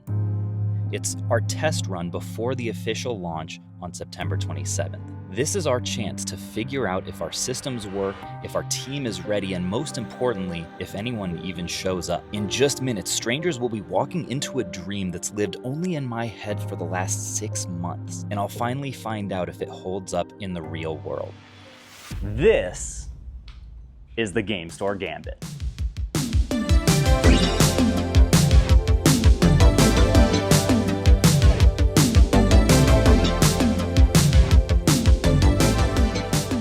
Folks, we've got literally less than an hour before our doors open for the very first time. But before they do, I wanted to give you guys a quick finalized update tour of exactly what the store looks like before we've opened our doors for the first time. You can see Aaron is right now right in the middle of pricing, repricing a whole bunch of Pokemon cards, some nice little Pokey Heat before we open our doors. Our checkout counter is looking really solid. We've got not 1, but 2 receipt printers. We can take people's money. We officially tested it last night, which feels really good. We've reorganized all of our counters back here to have various different cords and cables and things that people might need if they are buying consoles. We've got a sweet God of War t-shirt right here, some Pokemon packs right there, a bunch of brand new in-box controllers over on this wall. We're still working on what the heck we're going to fill this section up with. Over here, we've got a new little checkout queue with a bunch more plush that people can browse as they are coming up to checkout in this corner. Then this over here is our merch shelf. We've got all of our quick flip shirts and old legacy 1-up hats in there. We've got mission switch cases, Pokemon pins and croc charms and little finger puppets down there. Just a bunch of fun, like little low dollar items that people can purchase on their way to checkout, as well as a huge selection of quick flips and miscellaneous video game related stickers, which I'm really happy about. Over here, we've got our brand new review wheel for anybody who is kind enough to leave us a review. Spin one of these and get something free. This is something kind of cool. This is our yard sale table, kind of taking me back a little bit to my reseller roots here. That's just a ton of stuff that doesn't really fit on the shelves. It's all low dollar and we want to move it quickly. So we've got $5 for a plush, $5 for a Jigglypuff hat, $5 for a Super Mario World Advanced 2 guide here. There's some cool stuff on here. I think this is normally like $30. We've got it at 15. So just some good deals to be had over here. This is the beginning. Uh-oh. We got some gremlins back here poking their heads out. We have all hands on deck, just trying to get this store ready to open literally today. It's a last minute crazy rush. Over here, we've got the start of our $5 game section. This is the first thing that you're going to see as you walk in. A whole bunch of friendly plush greeting you, and then a ton of games that are super cheap that I think people are gonna be really happy with. They're also 5 for $20, so as little as $4 a piece. Then over here is the continuation of our game section. We're gonna need to get our little hours sheet up in the window today. Literally everything on all of these shelves is $5 or 5 for 20, which I think people are really gonna like. We have Pokemon over here. I finalized this media shelf section for our mid-dollar games all along this wall. These, you may recognize these shelves. They used to be in my basement.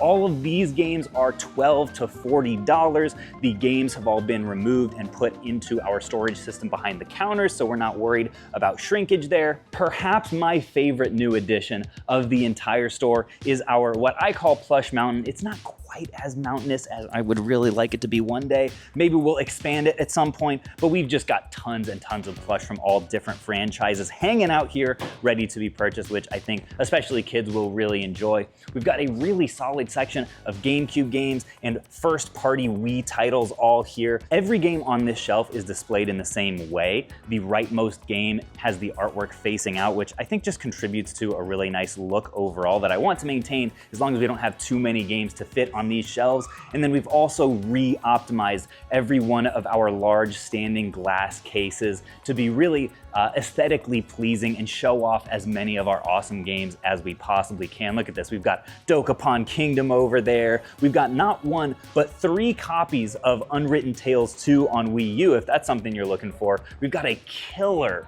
3DS section, a bunch of Pokemon stuff down here in the DS, and of course, who could forget our multiple complete in-box Pokemon GBA games, which I think collectors are gonna go crazy for. We ordered some custom display stands for our Switch section right here, which are working fantastic. I wanna get multiple more shelves that have the Switch games displayed like this, because I think it looks really good. And then of course, we've got all of our overflow with just spines out on the bottom. Over here, we've got a massive cabinet of PS Vita and PSP, along with all of our handheld $5 games. We've got boxes and boxes of loose DS and GBA and 3DS and Game Boy stuff, all at that $5 price point, which can be mixed and matched with the other stuff on the wall. I'm stoked about that. We mounted this little piece of slat wall over here to house all of our special edition Switch games, because I think people will be hyped for that. And I said, I may have lied to you guys, I said that the Plush Mountain was my favorite new addition.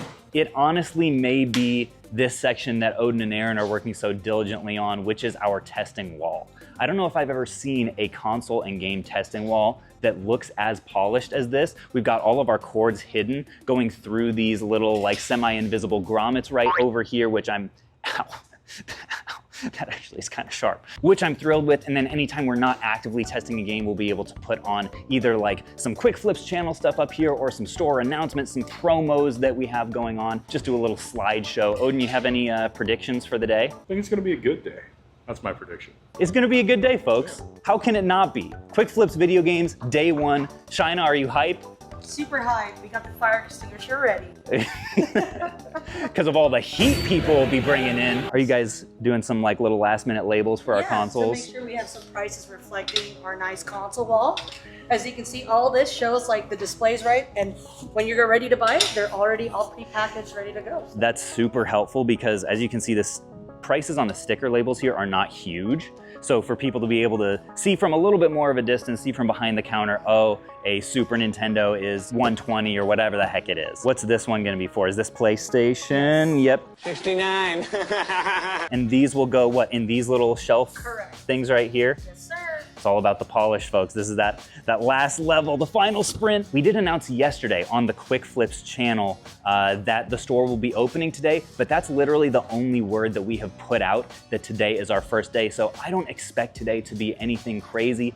I'll be pretty happy if we just get a few customers that know us from the channel to come on in, say hi, maybe pick something up, maybe trade something in. But it is a Wednesday, midday, so naturally, we're not gonna have people breaking down our doors right out the gate, which will be a really nice opportunity, I think, to kind of ease in to serving customers and make sure that we deliver the most quality from day one before the true chaos comes for our grand opening event.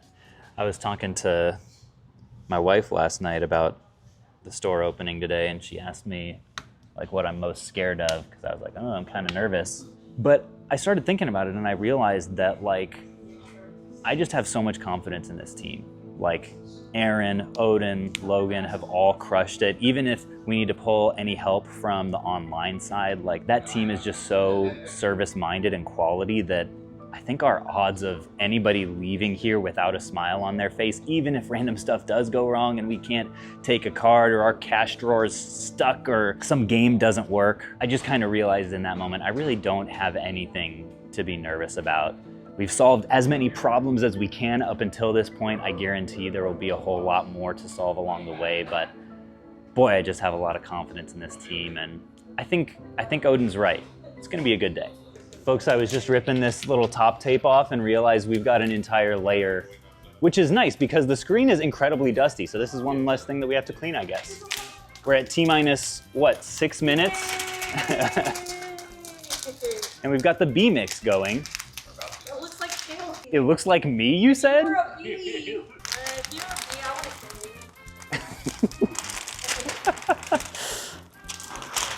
Folks, look at this. We've got 1, 2, 3, 4 people outside. We're gonna have a customer today. This is amazing. One of them I actually saw earlier. He was like, do you guys take PS4 stuff? Apparently saw us through Facebook. So shout out to you if you watch us on Facebook. But look at this. Oh man, this is crazy. Thankfully, we have a little security tent, so I don't think they can see me just peeking at them over here. Starting to get real, folks. This is awesome. I can't wait to see people's like actual reaction to the store. This is gonna be awesome. Folks, this is a big moment. I can't believe so many people are here just for soft open. This is pretty amazing. Huge moment for the team. Look at them back there. I think we're a minute late, so let's go open these doors. 6 months of work, folks. Here we go. All right, folks, welcome to Quick Flips Video Games. Good to see you. Come on in.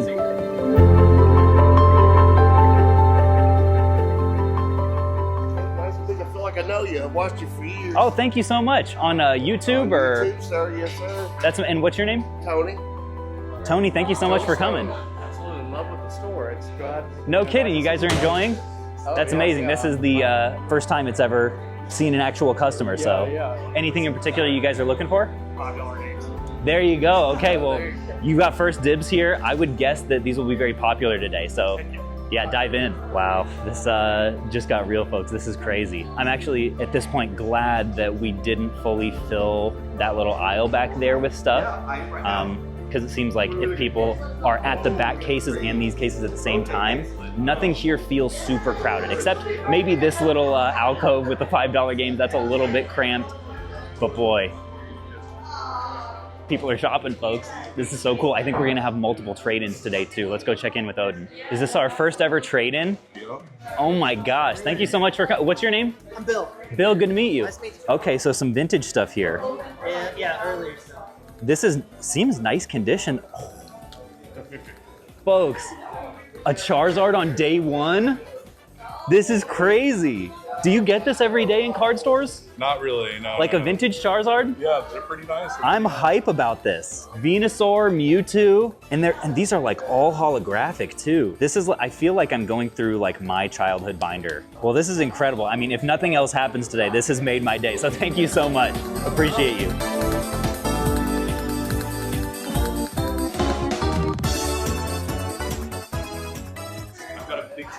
Okay. I just want to show you what we're looking at. Yeah.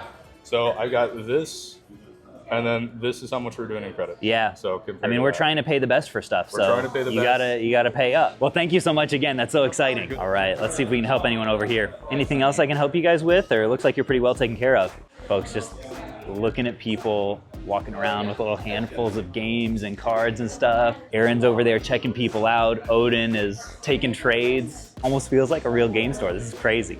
Do you mind if I look through this real quick? Not that I necessarily. Except a base set Blastoise that's French. So a good mix of like vintage and modern here, holos, few EXs here and there. You mind if I ask you about what you're getting? Sure. That's such a cool stack. Yeah, I have to say, this is one of the cleanest copies of Fire Red I've ever seen. Hey You Pikachu, that's a classic. You've got great taste.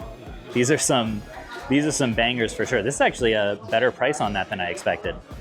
I appreciate it. Make it easy on me. Just sell my cards I don't need and games I'll play. That's the beauty of a game store. I'm happy to be a part of it at this point. Thank you so much for coming by.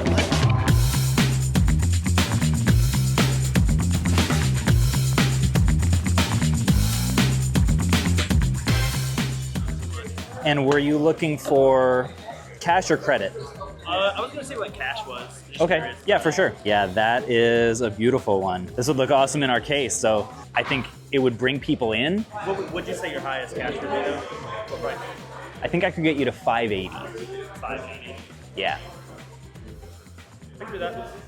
580 works? I'm happy with that. Appreciate you. Yeah, absolutely. Thanks so much. So folks, right now we're just getting all of the logistics figured out of trying to do multiple trades at once, and what if someone wants to trade this towards something that just got traded in? Check this out.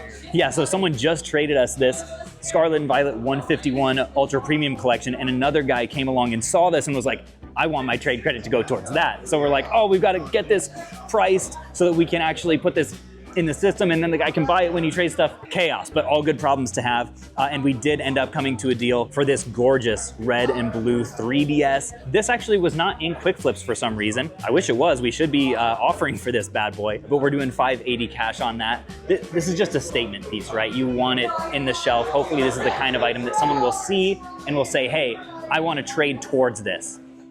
As our first customers came in, browsing, laughing, and actually buying the inventory that sat here for months, it hit me just how long this road has been. From back in March, touring half a dozen empty retail spaces, to tearing down walls and renovating this place from the ground up, to moving out of the basement where all of this began, to hiring Aaron and Odin, to scrambling just this week to fix our point of sale so inventory could even transfer from the website to here. Every single step of this journey has led to this one afternoon. And honestly, folks, the biggest thing I felt wasn't pride or excitement or even joy, it was relief. Relief that our systems didn't break, relief that people actually liked this store, and relief that for the first time in months, money is flowing into this store, not just out.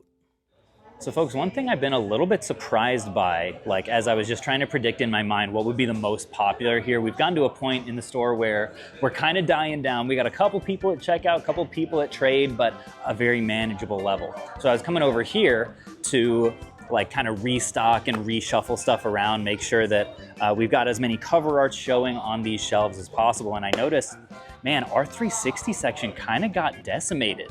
Like, it wasn't huge to begin with, but people bought a lot of 360 stuff. Like, look, everything that was here on this shelf is just gone. Like, we gotta bring a couple of Halos over, and we've gotta pop Infernal out over here to show people. I saw people buying a lot of like the mid-dollar Switch stuff, although this section is still looking okay. We had a little bit of Switch stuff sell from the cabinet over here, but honestly, more than anything, I think our single biggest seller so far has probably been Pokemon product, which again, every store owner I've talked to has said, Caleb, you've got to stock Pokemon. And you can already see the gaps forming in all these stands down here. These started the day almost full.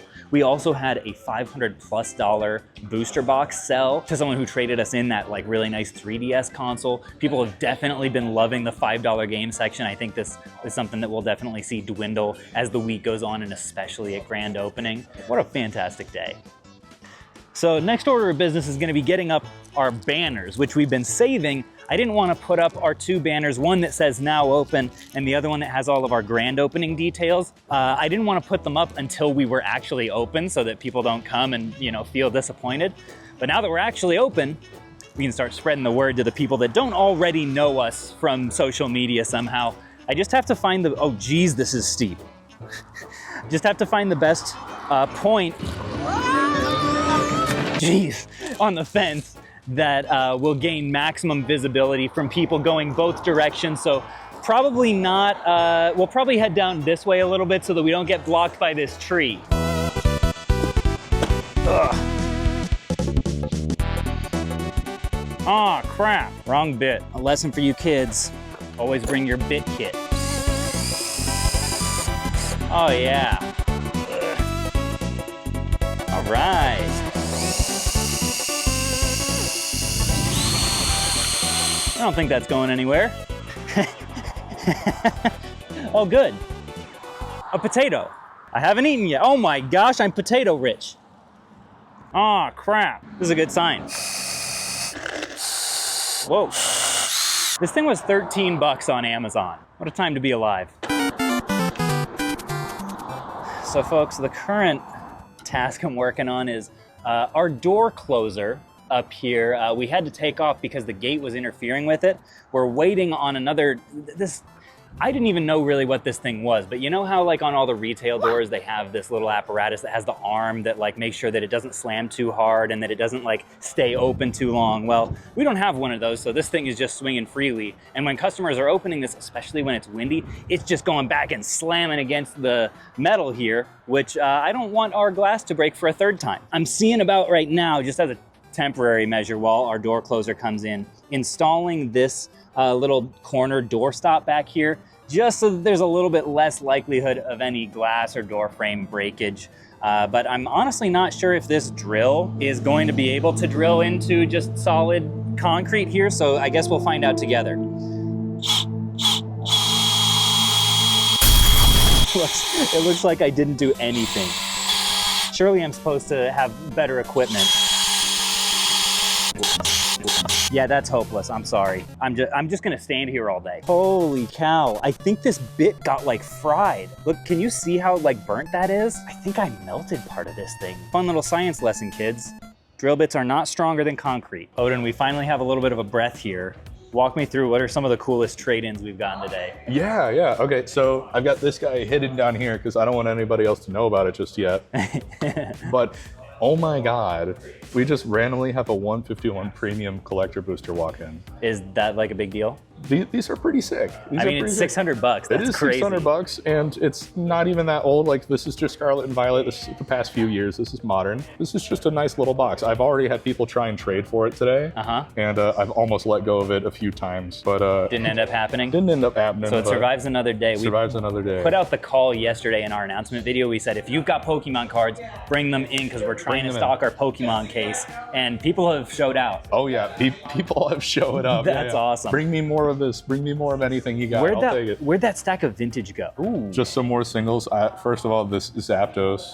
That's pretty sick. We got Dark Hypno, Dark Weezing, Articuno. Yeah, this is all hollows. We saw the Charizard. We saw the Zard. A second Charizard. Machamp. This is actually like a really pretty one. Yeah. I'm a sucker for this foil. My personal favorite in this whole stack is this Dark Dragonite. Why is that your favorite? I'm curious. I don't know. I just really like dragon types. All right, I think Aaron also up here processed a trade-in of your own amidst the chaos. Yeah, we got a little bit of vintage heat. First off, Super Smash Bros. Melee, and then we got a little bit of vintage heat as well. So we've got the Dark Raichu from Rocket, which is always cool. Beautiful swirl down there. We've got Misty's Golduck, Alakazam from Legendary Collection. We got the base set Venusaur, which is super cool too. Ooh. Lightly played Blastoise. That's an awesome shape, awesome condition. And then this one, I think the fans are gonna like the most. We have Sabrina's Gengar. So that one's pretty hot as well. It's really surprised me how much Pokemon we've had traded in versus games. It's been a lot of fun. People have been really enjoying the store, so I'm stoked about it. The stories too. So yeah, it's awesome. All right, so folks, we just had our first large video game trade come in of the day, and oh my gosh, is it a banger. We've got a massive stack of CIB NES stuff, another stack of complete NES. We've got a big stack of GBA and Game Boy. Dynasty Warriors, Namco Museum, Final Fantasy. So Odin has already started to dig into this over here. We've got PSP stuff. We've got a bunch of PlayStation, a really eclectic mix here, DS. And then this, folks, check this out. This is crazy. This is the kind of thing that we are unable to buy on the website because we don't have offer prices on the Atari Lynx catalog. And yet, day one of Quick Flip's video games, we got in an Atari Lynx with the original bag. Look at this, Shiny. You ever seen one of these? I don't know what that is. Huh? This is an Atari handheld system. This is the original Nintendo Switch, basically. And look at the cartridges, too. We've got Gates of Zendokon. Like, I've literally never heard of this. I've never seen that before. I've only heard of it. Blue Lightning. This is the kind of thing that we'll just kind of have to go through and price on the fly. I'm gonna go through the rest of this box, too. Looks like we've got some CIB Amiibo, other things that we don't buy on the site, so we don't have a reference price to go on. So I'm just gonna go old school with a good old pen and sticky note here. Start making notes on the things that would take a little longer to look up. While Odin is over here, how's this batch looking so far? We're cooking. We have some of my favorite things. First of all, that just looks sick. It does. But second of all, we got Doom proudly featured in 32X. I think that's our first 32X game we've ever had traded in. Honestly, this is our first everything we've pretty much had traded in. Pretty much. We haven't had a lot of game trades today, but this one kind of makes up for the entire day. Yeah. Folks, look at this. The Lynx is officially working.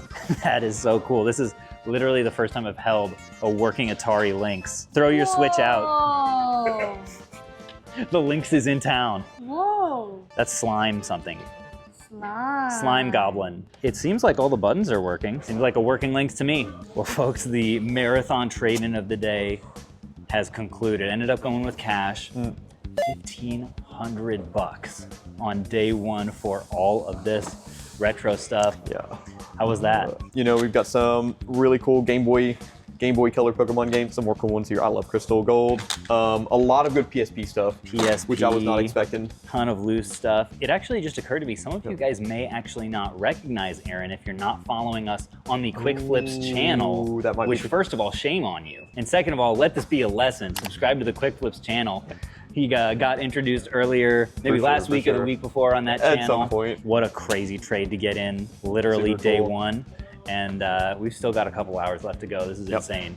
More trade-ins after this. Yep. All right, so folks, Matt just brought this binder up, which he says has $10,000 worth of Pokemon cards in it. So Aaron, I wanted to get your reaction to what's in here. I'm so As the guy who scared. actually can appreciate this. Okay, let's see. What are we looking at?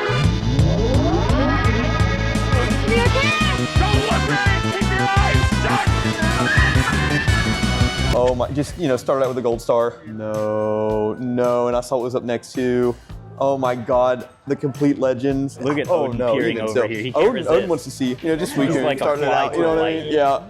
Yeah. They didn't print Call of Legends for anything, so these are super rare. Oh my God, that one's so. I want to get one of those at some point. Those. Oh my God, those are so cool. Oh my gosh. Yeah, well, I'll get that away. Oh, the birds. Let's go. But folks, much more importantly, he brought the Ultimate Grail cards to be signed. Let's go. One of them to be signed and one of them I get to keep. This I'll is the step over first this ever way. Magic card someone has ever given me, by the way. So thank you so much, Matt. Look at these things. The Penny Pincher card. This is incredible. I was just telling him if somebody accuses me of lowballing them, they come into the store with a trade, I'm just gonna whip out It's time to a Penny Pincher card and say, you've activated my trap. No, this is fantastic. You guys can see if we scooch this stuff to the side, we actually have some those are gaps climbing. forming in our Pokemon card sealed case. So, and also on the singles side. So this will be really cool.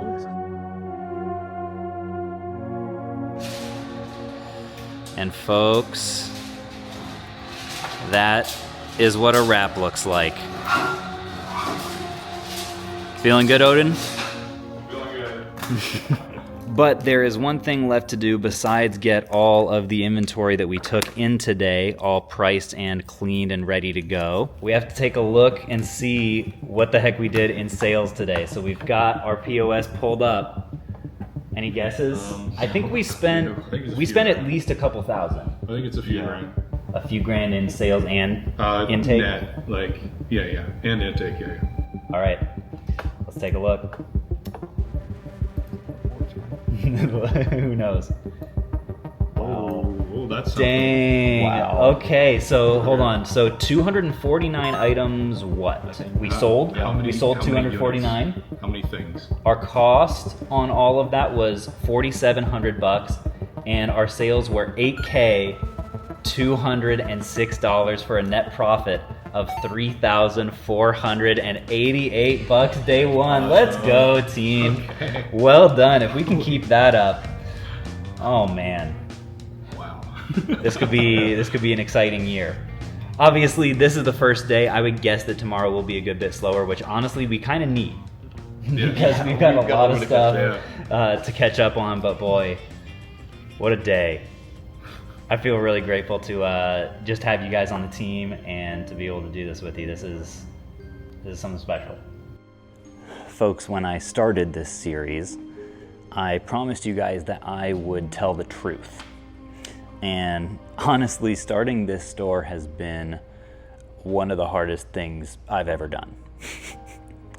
Truth be told, the last few months, especially at work and at home, I think I've been a little bit more irritable and stressed and absent-minded than I'd really care to admit.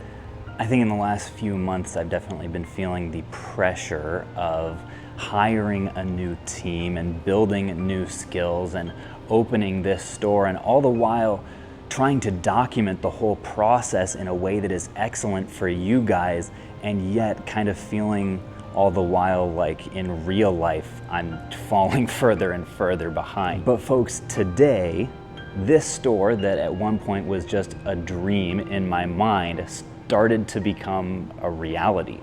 My team went from planning and planning and planning to actually doing the things we've been planning all along. And maybe most importantly, we turned the corner from just spending money to actually starting to make it back. Now folks, I'll be honest, I have no idea what lies ahead of us at this grand opening in just 10 days, but if today was any indicator, I know two things. One is that we have a lot of work ahead of us, and two is that it's gonna be something pretty special.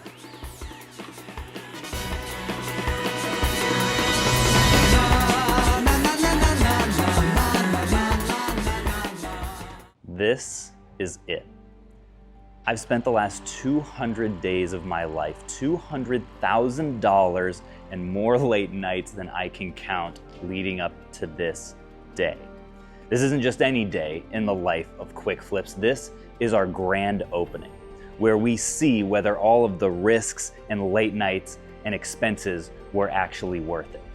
In just moments, these doors are going to open, and what happens afterwards could define the future of this entire business, folks. This is the finale of the Game Store Gambit.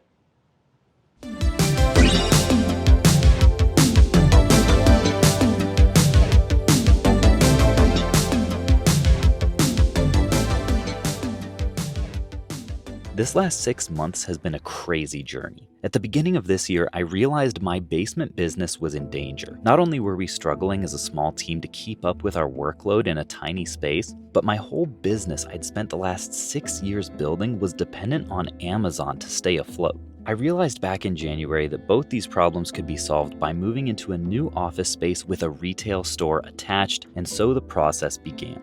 After about a month of searching, we landed on this place, a former karate dojo that was in such bad shape it had been vacant for 3 years. The only saving grace? It had fantastic street visibility, and it came with free rent for 8 months to offset renovation costs. So we got to work.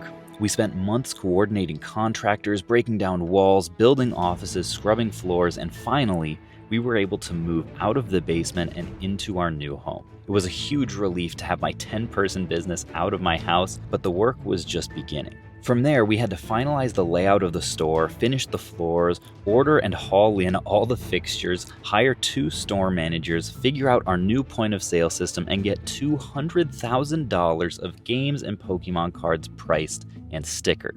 We finished this whole process just a week ago with just enough time to open our doors for a couple days to test out all our systems and fix anything that broke. All of that work and stress and sweat led up to this day, and I had no idea how many people would show up.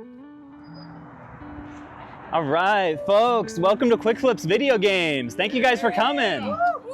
Wow, there's a lot of you guys. This is awesome. Well, folks, thank you so much for coming. This is a big day for me and all the team. A lot of you guys know we have been renovating this space for the last 6 months or so, but the journey to get here actually started about 6 years ago when I cobbled together $500 of birthday and Christmas money that I had saved up for a little bit to go out to the yard sales and try to teach myself to flip video games online. I actually started out in the used book world, and what started as a used book flipping side hustle eventually grew into a video game flipping full-time business. And my initial one-bedroom apartment eventually grew into a spare room, which expanded into a shed, which expanded into another shed. And I knew I'd really made it when we eventually moved into a basement.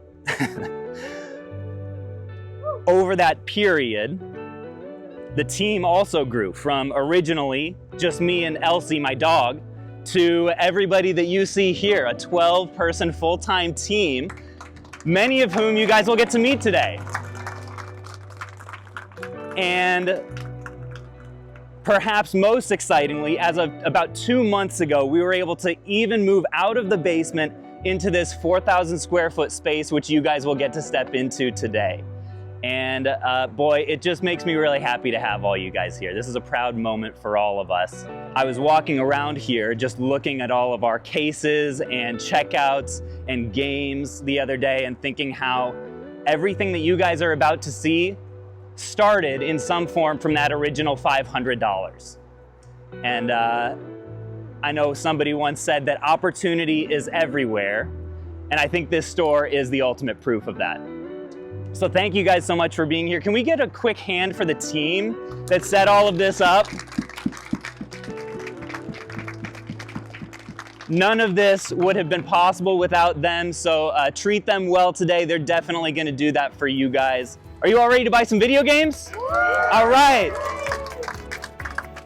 All right, folks, it is with great pride that Quick Flips Video Games is now officially open for business! All right, let's go buy some video games.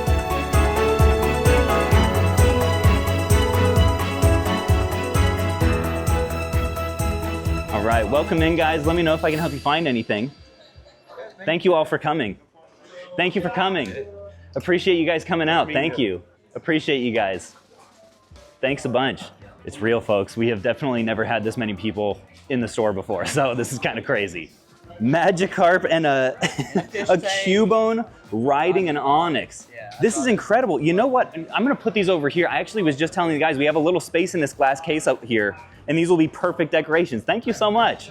Dude, this is crazy. I can't believe how many folks are here. I hope they're happy with how the store is. There's definitely enough discounts to go around. So I think they're gonna like it. Okay, well, thank you so much for stopping by. This is a special day for us. No kidding. Thank you so much. Do you have any favorite kinds of videos? The video where you made mistakes. Well, I'm glad someone enjoyed it. So folks, Logan here is at our secondary behind the scenes trade station because we had a feeling today that there would be enough trades coming in the door. That's normally our slowest process. It's way slower than checkout, slower than shopping, is getting everybody's trades inputted into the system. So Logan is on dual screen mode right now. He's dual wielding. And he, Don't say that. what's the update here? Anything cool being traded in? No, it's all garbage. All of our 99 games. So, okay, yeah, not, we got some NBA 2K22 getting traded in all into the system. I hope he's not insulted by our offer, but Logan running back up over here is going to help a ton in terms of the amount of volume that we can do and the quickness of how we can serve these folks out here. That's fantastic. You got your Quick Flips green on too. I love it. Yep, the team is all decked out today. So yeah, appreciate you guys being here a ton.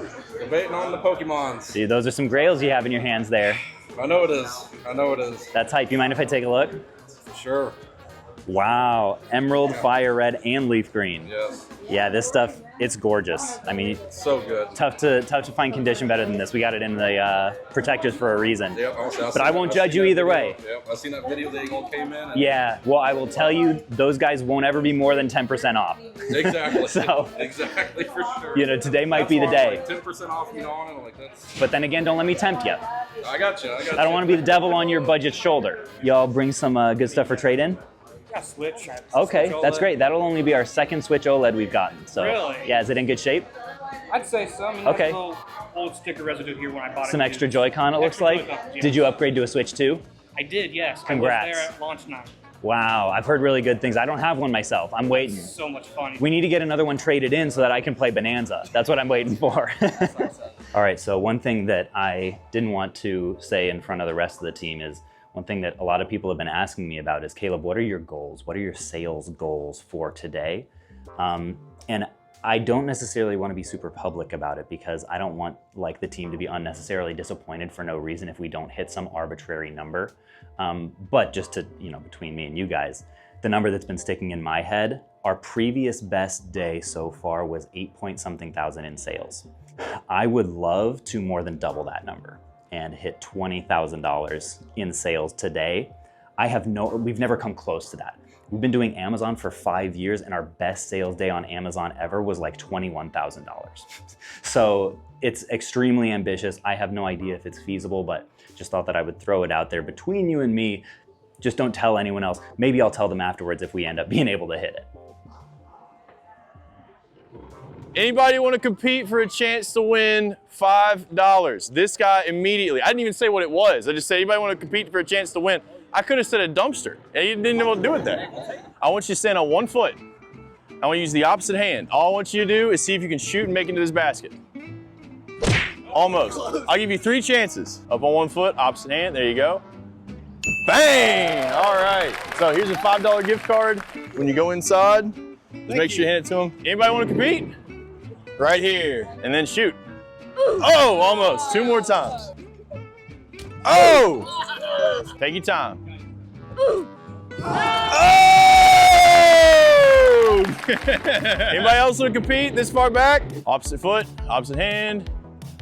Bang! First try. What do you say, guys? Awesome. I'm gonna do one more. Drum roll, drum roll. Ready? Go. Hey! There it is. If anybody needs any water, drinks, anything, please let me know. All right? This is insane. I think the most people we've ever had in here at one time was like 15 before. This is probably like, I think they're limiting us to 35 apiece. 35 at any given time right now. Check this out. You see this purchase? Yeah. Kind of crazy. No offense, but I've had my eye on you because that was floating around the store for a little bit. Yes, Yeah. it was, for sure. Yeah. So what made you decide to pick these up today? I've just loved Pokemon for the longest time, and seeing those in that video that you posted, how clean they were, I had to have them for my collection. Well, appreciate you being here a ton. We were just talking about, this is a lot of raffle tickets. Yes. So this could end up being an amazing investment. We'll I hope see. I win, yes. Hey, appreciate you coming a ton. Yes, thank you so much. Yes. Is this the first Super Nintendo game we've sold out of that little display today? I think it is. We're number 1. Let's go. Back to Alabama. Oh, look at this. We've got Keaton the Milkmaid. Well done. Carry on. So it's at this point 11:10. We've been open for over an hour, and we've still got a line almost to Domino's, which I feel a little bit bad about. Like, I don't want people to come and just like have to stand in the heat, but I also kind of feel good about it because the hype is real. Thank you guys all for coming. Sorry that y'all have to wait out here. That's it's worth the wait. Unfortunate. Where are you guys from? Indianapolis. Okay. No kidding. For the Polyworld collection, this is fantastic. Look at this. Thank you guys so much. Nice to meet you. Appreciate you guys for being here. Dude, thank you so much. Worse than running out of receipt paper. So this is a fellow store owner gift here, now that we're newly initiated. In case of emergency, break glass for extra receipt paper. You run out of receipt paper, you have to go to Office Depot and pay 4 times as much. Oh, beautiful. We pay really well for sealed. Ooh, I love the pin sets. I know. It's such a pretty. I almost want to pack it out so that we can keep the pins and sell the pins. Yeah, oh, you got the trifecta. Yeah. As I talked with our new customers, helped with trades, and made offers, I kept getting this uncanny, surreal feeling like I was watching this all play out in third person. In my reselling career, I visited more video game stores around the country than almost anyone alive. I've interviewed dozens of store owners on what makes an amazing video game store, and I've even been to a few grand openings. But today, for the first time in my life, I'm not just the guy coming into someone else's business with a camera, I'm the one behind the counter. I get to bring my friends and family into this new space I've spent the last 6 months creating. I get to help my local resellers make money flipping our inventory. And I get to appear in the YouTube videos of other creators documenting our store. I couldn't stop thinking about how insane this turn of events is and had a huge grin on my face the whole day. Okay, so we have a problem right now. Couple problems. One is the trade line and the checkout line are extremely long. So I'm trying to jump in where I can, make sure that our checkout systems are fast, make sure that our trade is, it takes so long. And I'm trying to jump in and just make people like quick cash offers on as much stuff as I can to clear out this trade line a little bit. I just added up all of this stuff, gonna go make an offer back in there, but it's hot and it's crowded and I'm feeling bad for everybody. We had to let everyone in though because people were too hot outside. So the store is way above capacity. There's issues, but we're getting it sorted. Okay, so I added all of this stuff up. Is this yours too? Yeah. I can do 175 in cash if that's interesting for you. Yeah, I'll do it. Okay, well appreciate that. Let me rustle up some cash for you. I'll meet you right over here, all right? All right, so we now have to figure out how do I want to stash this stuff, and I need to make sure that I label it for my team. I think I'm going to take this over to our intake station over here because the other problem is all this stuff is dirty. It still needs to be processed. So I don't want to just put it in our stacks back there to just be put on the shelves or else a customer is going to be disappointed. So I'm going to take it. This is where all of our collections come in the door when people sell us stuff through, shout out, myquickflips.com, sell us your games for fast cash. So I'm just going to put everything over here so hopefully the team kind of knows. They're going to be like, why are there controllers here? We don't normally buy controllers. This is the second best. This is the best that I can do right now. I found often in business you have to sacrifice a little bit of perfection in the name of efficiency. So I think that's going to be the name of the game today. Alrighty. Got you 175 here. Appreciate you. Anything else that I can help with? I'm going to look around a bit now that I've got through the training. Awesome. Thanks, man. Take care. Congrats on everything. Thanks so much. All right, Aaron, what are we working on? Very large Pokemon trade-in. All Lots right. of cool stuff. Holy This is probably cow. the coolest one we've had so far. This is like some... A lot of the primes from Heart Gold Soul Silver.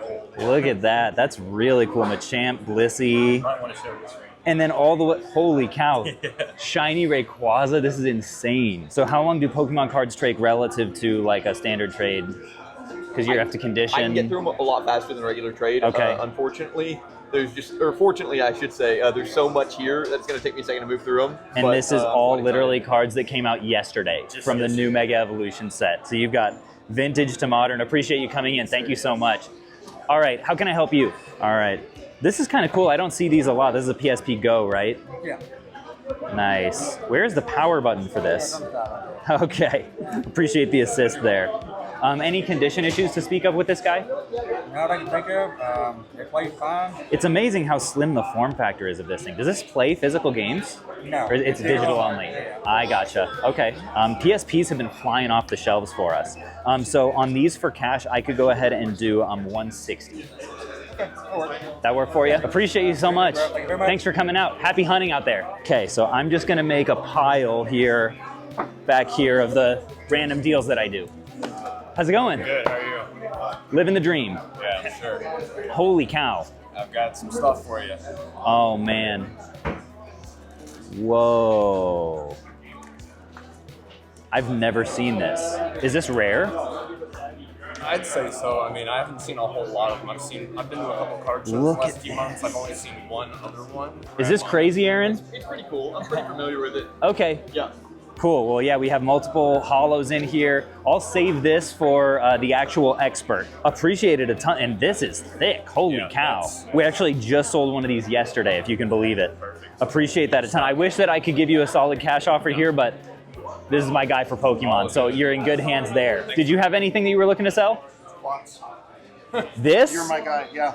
Holy cow. You Okay. can tell me, like, interested, not No, that's all right. I'll tell you what. Do you mind if we bring it back here? I don't mind. Okay, cool. This is our secret back layer here. The Sega section, so I'm here to help. Oh, we technically do. It's just in this case right up here.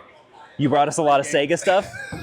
Alrighty. Okay, well, it's not all Sega though. No. Yeah, the game side will definitely be easier. Was this, have you gotten most of this new or used? Most of this is new. Okay, yeah, I mean, the condition's looking really solid. I have never sold any of my video game stuff. No kidding. But because of what you were doing, I thought this is kind of special. I will just bring everything I have and we'll see. Wow. Okay, here's the Sega stuff you were talking about. The worst stuff I have is PS3. Okay, so give me an idea what you were looking at for the tub, because you said you had kind of an idea. Okay, so I went through your app and did all the Saturn, Dreamcast, and consoles. Okay, well that helps. And it was around 1,400, but that was not the Wii U, PS3, and PS4. Okay, well that gives me an idea. And were you looking for trade or cash? Cash. Okay, cash. Because I'm not local. Yeah, for sure. Okay, so here's some of the lower dollar Saturn. Yep. Put that over here. Can I interest you, by the way, in an oatmeal cream pie? You. No, thank you. This is our back stock. We're hoarding it back here. Whoa. Ray Earth. I think 3 of these sold in the last week on eBay for $1,000, open complete with registration card. Yeah, Working Designs, Action RPG, hard to go wrong. This one's pretty valuable. All of for our cash offers, anything that, all of our website prices we match in credit. Okay. And then the cash offer is a little bit lower because we have wider condition parameters. Sure. We could probably get a little bit closer than that with this stuff because the condition is really good. And it's launch day. Exactly, although, yeah, so hopefully we'll have a little bit more cash to spend. We'll see if we've done our jobs right. Yeah, this is cool. I don't think we've gotten one of these in before. Is this played at all? Yeah, and it's reformatted. Oh, beautiful. Saturn Fight Stick, what a classic. Special Knights controller that had the analog stick option. Yes, I've seen a couple of these. Ever seen an analog stick like that? Looks like a bowling ball. Just keeps going. This has a scuff on it. Okay, that would be our first Saturn though too. Cool.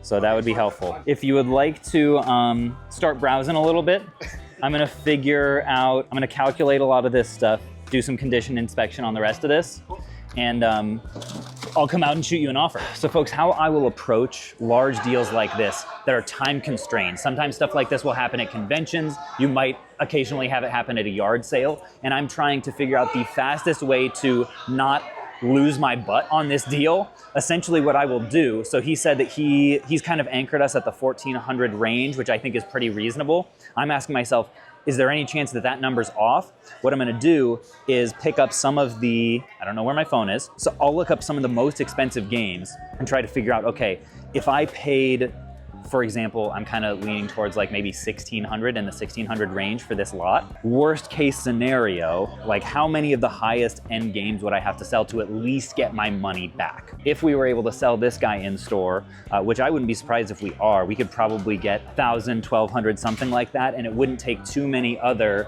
$50, $100 games to make up this difference. I would guess just in this Saturn stack, we would probably be in the profit if I did spend $1,500 or $1,600 on this lot. Now, granted, the rest of the stuff isn't crazy, but there's some really good Dreamcast stuff here. There's a Switch, there's some consoles that we really need for the testing wall.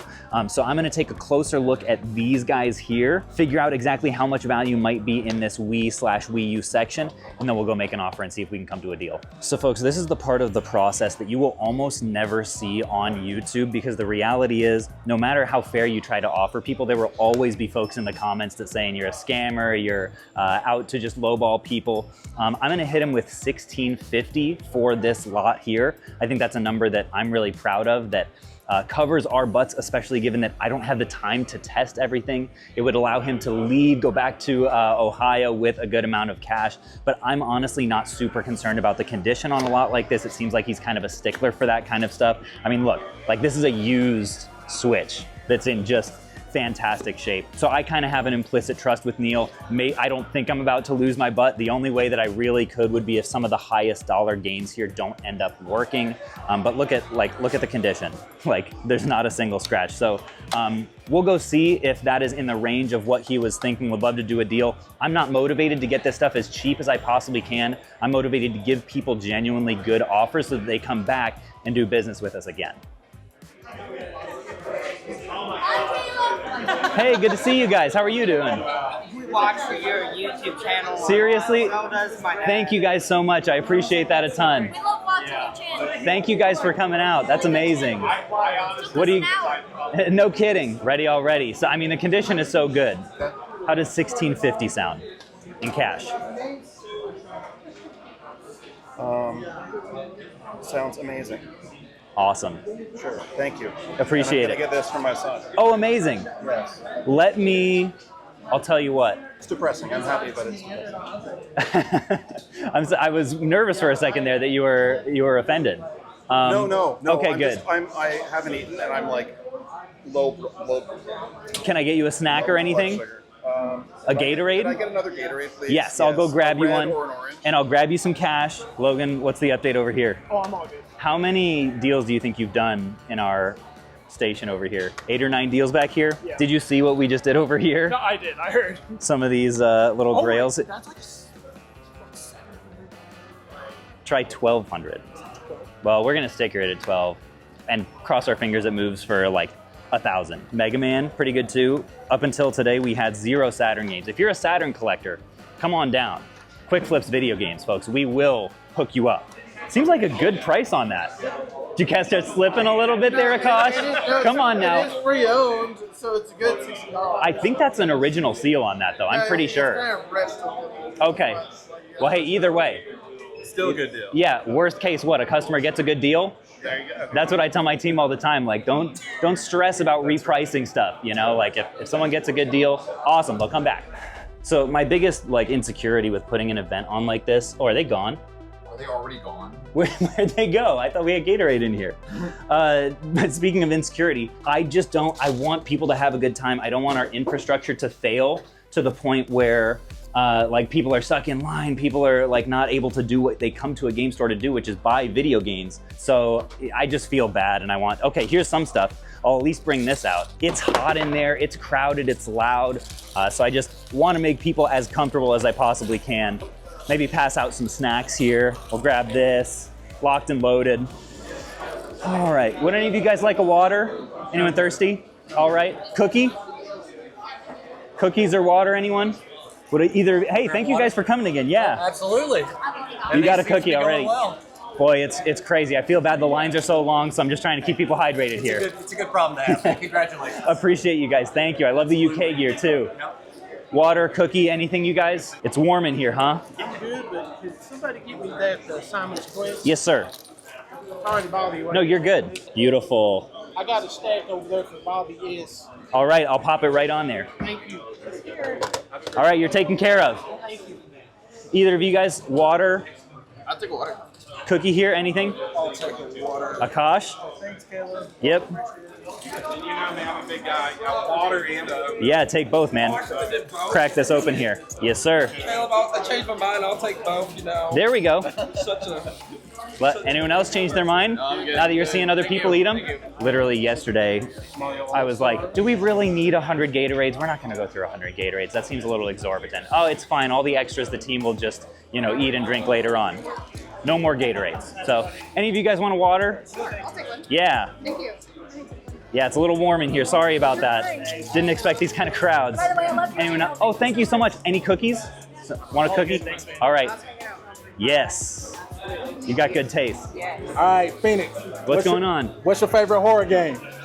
Favorite horror game, I would say I am not a horror guy at all, but probably the scariest game I've ever played would have to be The Last of Us. I couldn't even play it with the lights off. I had to stop.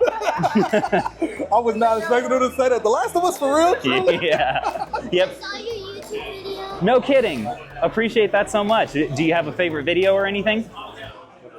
Me either. Either of you guys, oh, excuse me. Either of you all want a water, cookie? Yeah, go for it. Trying to keep people hydrated in here. It's a little warm, huh? Thank you guys for coming out. Sorry the lines are so long. Appreciate that so much. Anything I can help you guys find? Awesome. Y'all want a water or a cookie, anything? There you go. Sorry the lines are so long. It's a little crazy today. Alex, cookie, water? Okay. You sure can. Cool. Thank you guys so much for coming out. It means a lot. Thanks so much. Yeah. That was my son over there saying hi to you. Oh, good. How are you guys doing? So first impression of the store, how is it? Love it. Yeah, You're liking it? Okay, good. Were you able to find everything all right? Awesome. How about you guys? Cookies, water? I know you've been waiting a while. I'm so sorry. Anything? Yeah. Well, folks, our checkout line has officially wrapped all the way over and merged with our trade line, which actually is a little bit more manageable right now, which I'm grateful for. So I'm going to do everything that I can to help with checkout because I'm realizing that on a day like today, it would be really helpful to have 2 stations. We don't. We don't have 2 card readers, don't have 2 cash drawers, so it's just not possible. I have turned the temperature down all the way to 65, and yet it is still 76 in here, which is stressing me out. Okay, just put it down to 60. We'll see if that helps. I think the doors just open too much. There's too many warm bodies in here. The air is not circulating. At this point in the day, I was feeling ecstatic about the number of people that were in the store and wanting to do business with us. The customer feedback was amazing and the team was doing great, but I still had no idea whether we were on track to hit my secret sales goal of $20,000. As you can see on this counter, I'm trying to prep and make sure that all the games that don't have, or all the cases that don't have games, have them in, so that Odin can just pick up the person, the pile, and then check them out without having to look at the disc. So I'm trying to be like an extra hand. Oh, what do you think, Odin? Hi. Keaton, what you working on right now? Trying to stay alive. That's the main thing. You're calling Jeff. It's a lot of chaos. It's a lot of stuff just going on, and I mean, I'm going from opening game cases to making sure that people have water and drinks and make sure they got snacks taken care of. I got people that are asking for Caleb that want to get pictures, and we got people that are wanting Pokemon cards. We got people that are wanting games. They're asking questions about games, and even stuff in the back. We've had to start taking a bunch of our trade-ins and actually giving people placeholders so they can come back to get their trade-ins or get their credits or get the cash they want. And oh my gosh, dude, it's been crazy. I am tired. I'm gonna sleep well tonight. I'm gonna walk into my room and I'm gonna face plant on the bed and then immediately go to sleep. All right, Quinn, what you working on out here? Currently nothing because Ty left me. So I think he's getting his wallet so he can buy food and then I'll do my job again. I've been running the prize station out at the front of the store since its opening. You can spin the wheel and get a free prize. You can even win a $5 game. Honestly, just trying to help as many people as I can. We've been so busy and there's been a lot of Pokemon cards, a lot of games. Just, it's crazy today. All right, Logan, Caleb is not here. How are you actually doing? The second I get out of here, I'm gonna drink and gamble until I die. All right, folks, this is the quality you can expect here at Quick Flips. We do paper plate deals. Just calculating a cash offer for someone out there who's been waiting for a little bit. Never seen this version of the Game Boy SP. This is the glue and glitter Cobalt SP, which unfortunately we can't offer full price for, but weirdly enough, it actually is still working pretty well. So despite the glamification, we still are able to pay pretty decent for it. Let's go see if they're interested at all in this offer. Hopefully they say yes.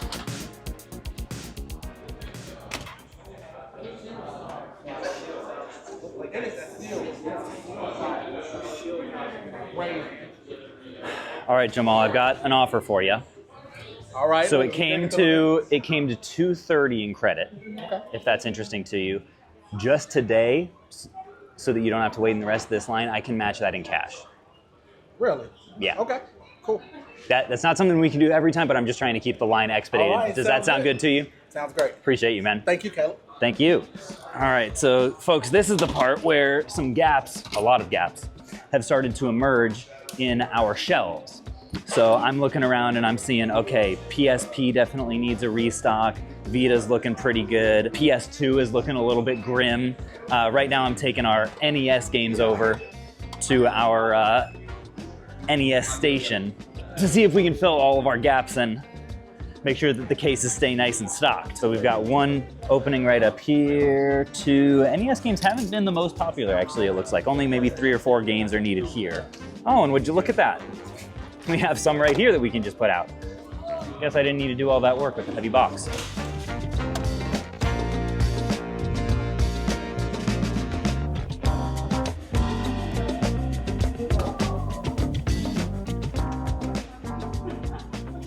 Shauna, what'd you just get? I got a new soldering kit. I mean, I can't wait to open it and use it. The temperature range is also crazy. So And it's wireless. it's wireless. Isn't that cool? What? Thank you so much. I want to thank you so much. So today we have Josh, who was actually first in line, not only today in the grand opening, but also in our soft opening, which is crazy. How long did you wait outside? Well, today I waited 2.5 hours, almost 3. Since the soft opening, you've been here every single day, pretty much, right? What keeps you what makes you keep coming back here? The community, you know, everybody here is so friendly. There's just so much stuff that, you know, you can see, so many people to talk to, and it's just a good way of getting out and connecting with everybody about, you know, our hobby and everything. And the games here are just phenomenal. There's always something new to look at, so it's just great. We came just for the grand opening, all the way from Louisville. Yes, we did. How about you, Lucas? I've been watching the channel for a year, and I thought it'd be cool to come meet Caleb. What has surprised you so far about the store? Honestly, the inventory really has surprised me. I told Caleb earlier that the Switch selection, normally when stores open up, when I've been around it, stores typically only carry like your Mario, Nintendo Switch games. This place has so much variety, some of the obscure Switch games, and that's something I don't see often at video game stores, especially this early within an opening. So I'm heavily impressed with that. Holy cow, folks. It is probably gonna take weeks before we actually get through our backlog here. We've got everything from like elite trainer boxes that are like old and super valuable, PSP Goes, like half this stuff. Look at this. I haven't even seen this. I think this is the Target version Game Boy Advance, if I'm not mistaken. We've got the Pokemon Ruby in here. Thanks, Connor. Shout out to Connor for that. Ooh, that's not garbage. Look at this. Chrono Trigger. Thanks so much to Zach for this trade-in. Holy cow. And then, I mean, we've just got Pokemon for days. I mean, none of this stuff, like we've priced it out, it's in the system, but none of the stickers have been printed off. Once we do print the stickers, we're gonna have to find the actual item and take it back onto the shelves. Hopefully everything here has been tested or at least inspected, but it's a little overwhelming. So what do you think? How much cash are you guys looking to get today? As much as you got. Don't say that. Hold on. Don't say that. So can we recap? They just sold us this card.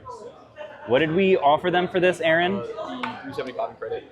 $375 in credit, which I'm not convinced is not going to sink this business. Okay, Caleb, which one of these two cards is worth more? Let's see. I see a shadow on the Charizard. Okay. Is it a misprint or something? I don't think so. No. Definitely not this one then. What? Surely not this one. That one's more than a base set card. Okay. That one's probably moderate to play. This could theoretically be like a $1,000+ deal, you think? Yeah, no, that's fine. Just spend my money. Okay, yeah. Thank you guys for coming. All right, so we've got dang, this is huge. This box has seen better days. Does the console still work, do you know? Okay. Okay, wow, we still have some of the, is this a Nintendo Power magazine? Did this come with it originally? I had no idea. I've never seen one of those. Okay, definitely some wear and stuff on these, but we do have both of the games that it came bundled with. We got the All-Stars promo and the Mario World. That's good. I'll bring this out to test this at our station here. Oh, this is cool. Let's go. So I don't know if you knew this. This actually was my childhood N64. Yeah, I had the Pikachu version. Check this out. So for anyone who hasn't seen, when you turn it on with this Pokeball, his cheeks light up. Just an absolute childhood delight. Jumper pack is in there. Did you ever play this? Okay, so it at least powers on. Gotcha. Hold the phone. You got some nice ones in here. Whoa. Very nice. I'm just like kind of pretending that I know what I'm looking at here, but my brain is just saying shiny picture. Okay, Donkey Kong, Pokemon Snap. You do have like a lot of the staples here, even though they're not in the best shape. So did you like buy these external cases for it? I'm gonna have to look up the price on Automodalista here. I know that one goes for a decent bit. Were you guys looking for cash or trade, did you know? I'll let you know. All right, so I am noticing there is a pretty distinct smoke smell on these. which normally we try to avoid. I can definitely still, make you like they're great games. We'll just probably have to recase everything. Yeah, I mean, you have good titles here. Let me do a little bit of figuring, and then I'll come back to you with a cash offer if that's cool. Thank you guys. Awesome. Well, thank you for coming in. So I try when doing deals like this. This is another thing that's very different in selling in-store versus on Amazon. Our condition guidelines are way wider in-store. We want to be able to take in as much stuff as possible, but what I'm realizing is within a physical game store, most of the stuff that comes in is in some way dusty, crusty, and rusty. So like a lot of this stuff you can just see like visible dirt and tearing and sun fading, the pins are a mess. And most of the stuff that we get in through the website, we have condition guidelines that everyone has to click through before they sell us anything, so we don't deal with nearly as much of this. So I just have to be much more thorough in my inspection process. I told Eric, hey, this stuff, he found it in a dumpster or in front of someone's house. It has a pretty distinct smoke smell. That's not something that it takes a lot of work to get that out of consoles and games. We'll have to recase stuff and just do a good bit more work than we're used to getting it into shelf-ready order. But that said, I still want to be able to make people as good of offers as I possibly can, especially on good games. We have Scooby-Doo Unmasked, we've got, what is that, Summoner, Sonic Adventure Battle 2. So even though there is, some water damage and dirt and stuff on a lot of this, with a good recasing and resurfacing, we can still sell it. It just all has to factor into the price equation. Alrighty, so I've got 1, 2, 3, 4, 40. Appreciate you, man. Y'all take care. Safe travels.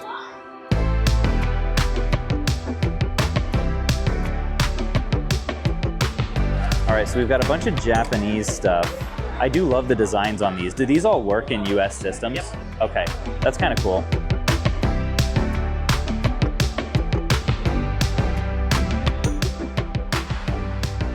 All right, Keaton, how's this ticket raffling stuff going? It is. It's going. We're on the last 2 brain cells for the day. I think I didn't. I'm having trouble tearing tickets right now. That's where I'm at. My energy level, my brain capacity is so low that I feel like that it's equivalent to how Quinn feels every day.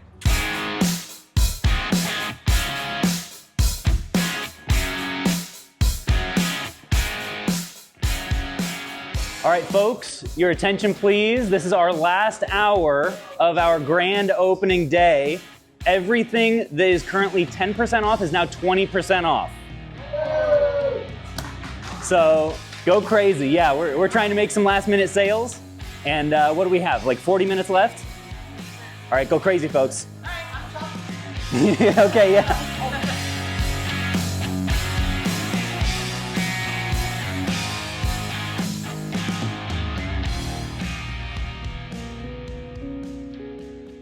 Now, as proud as I am about the store, our inventory, our prices, and our trade offers, the thing that made me proudest today was the Quick Flips team. This day was super fun, but it was exhausting. It was hot outside, it was hot inside. Some of the team members were on their feet for 12 hours straight, and others were doing jobs they'd never done before and hadn't been hired for, and yet, I didn't hear one word of complaint all day long. It was truly a testament to the character of this group, and their work ethic inspired me all day long.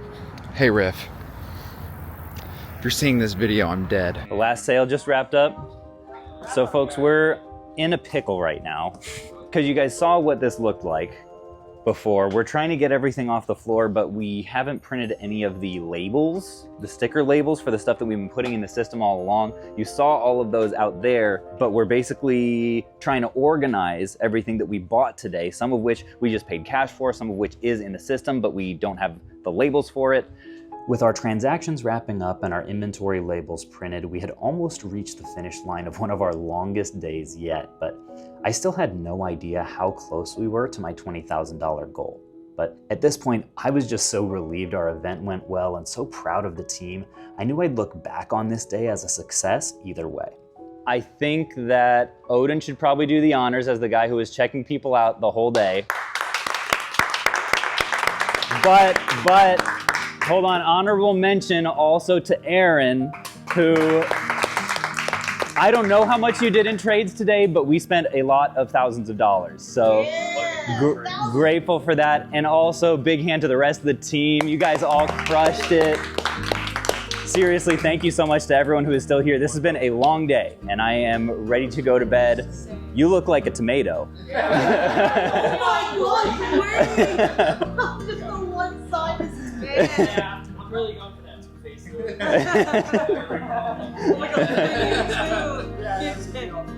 All right, Odin, you ready to do the honors of what our total sales of the day were?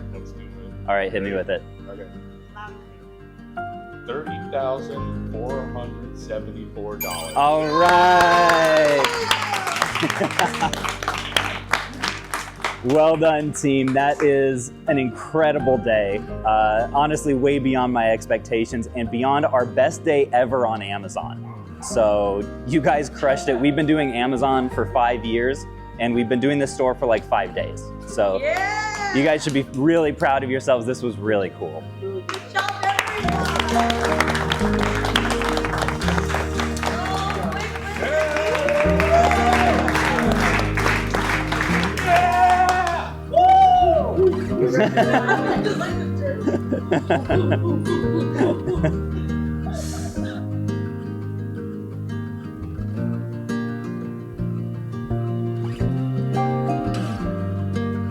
You know, I always swore I'd never open a video game store, but I've got to say, I think I'm glad I did. Not bad for 500 bucks, huh?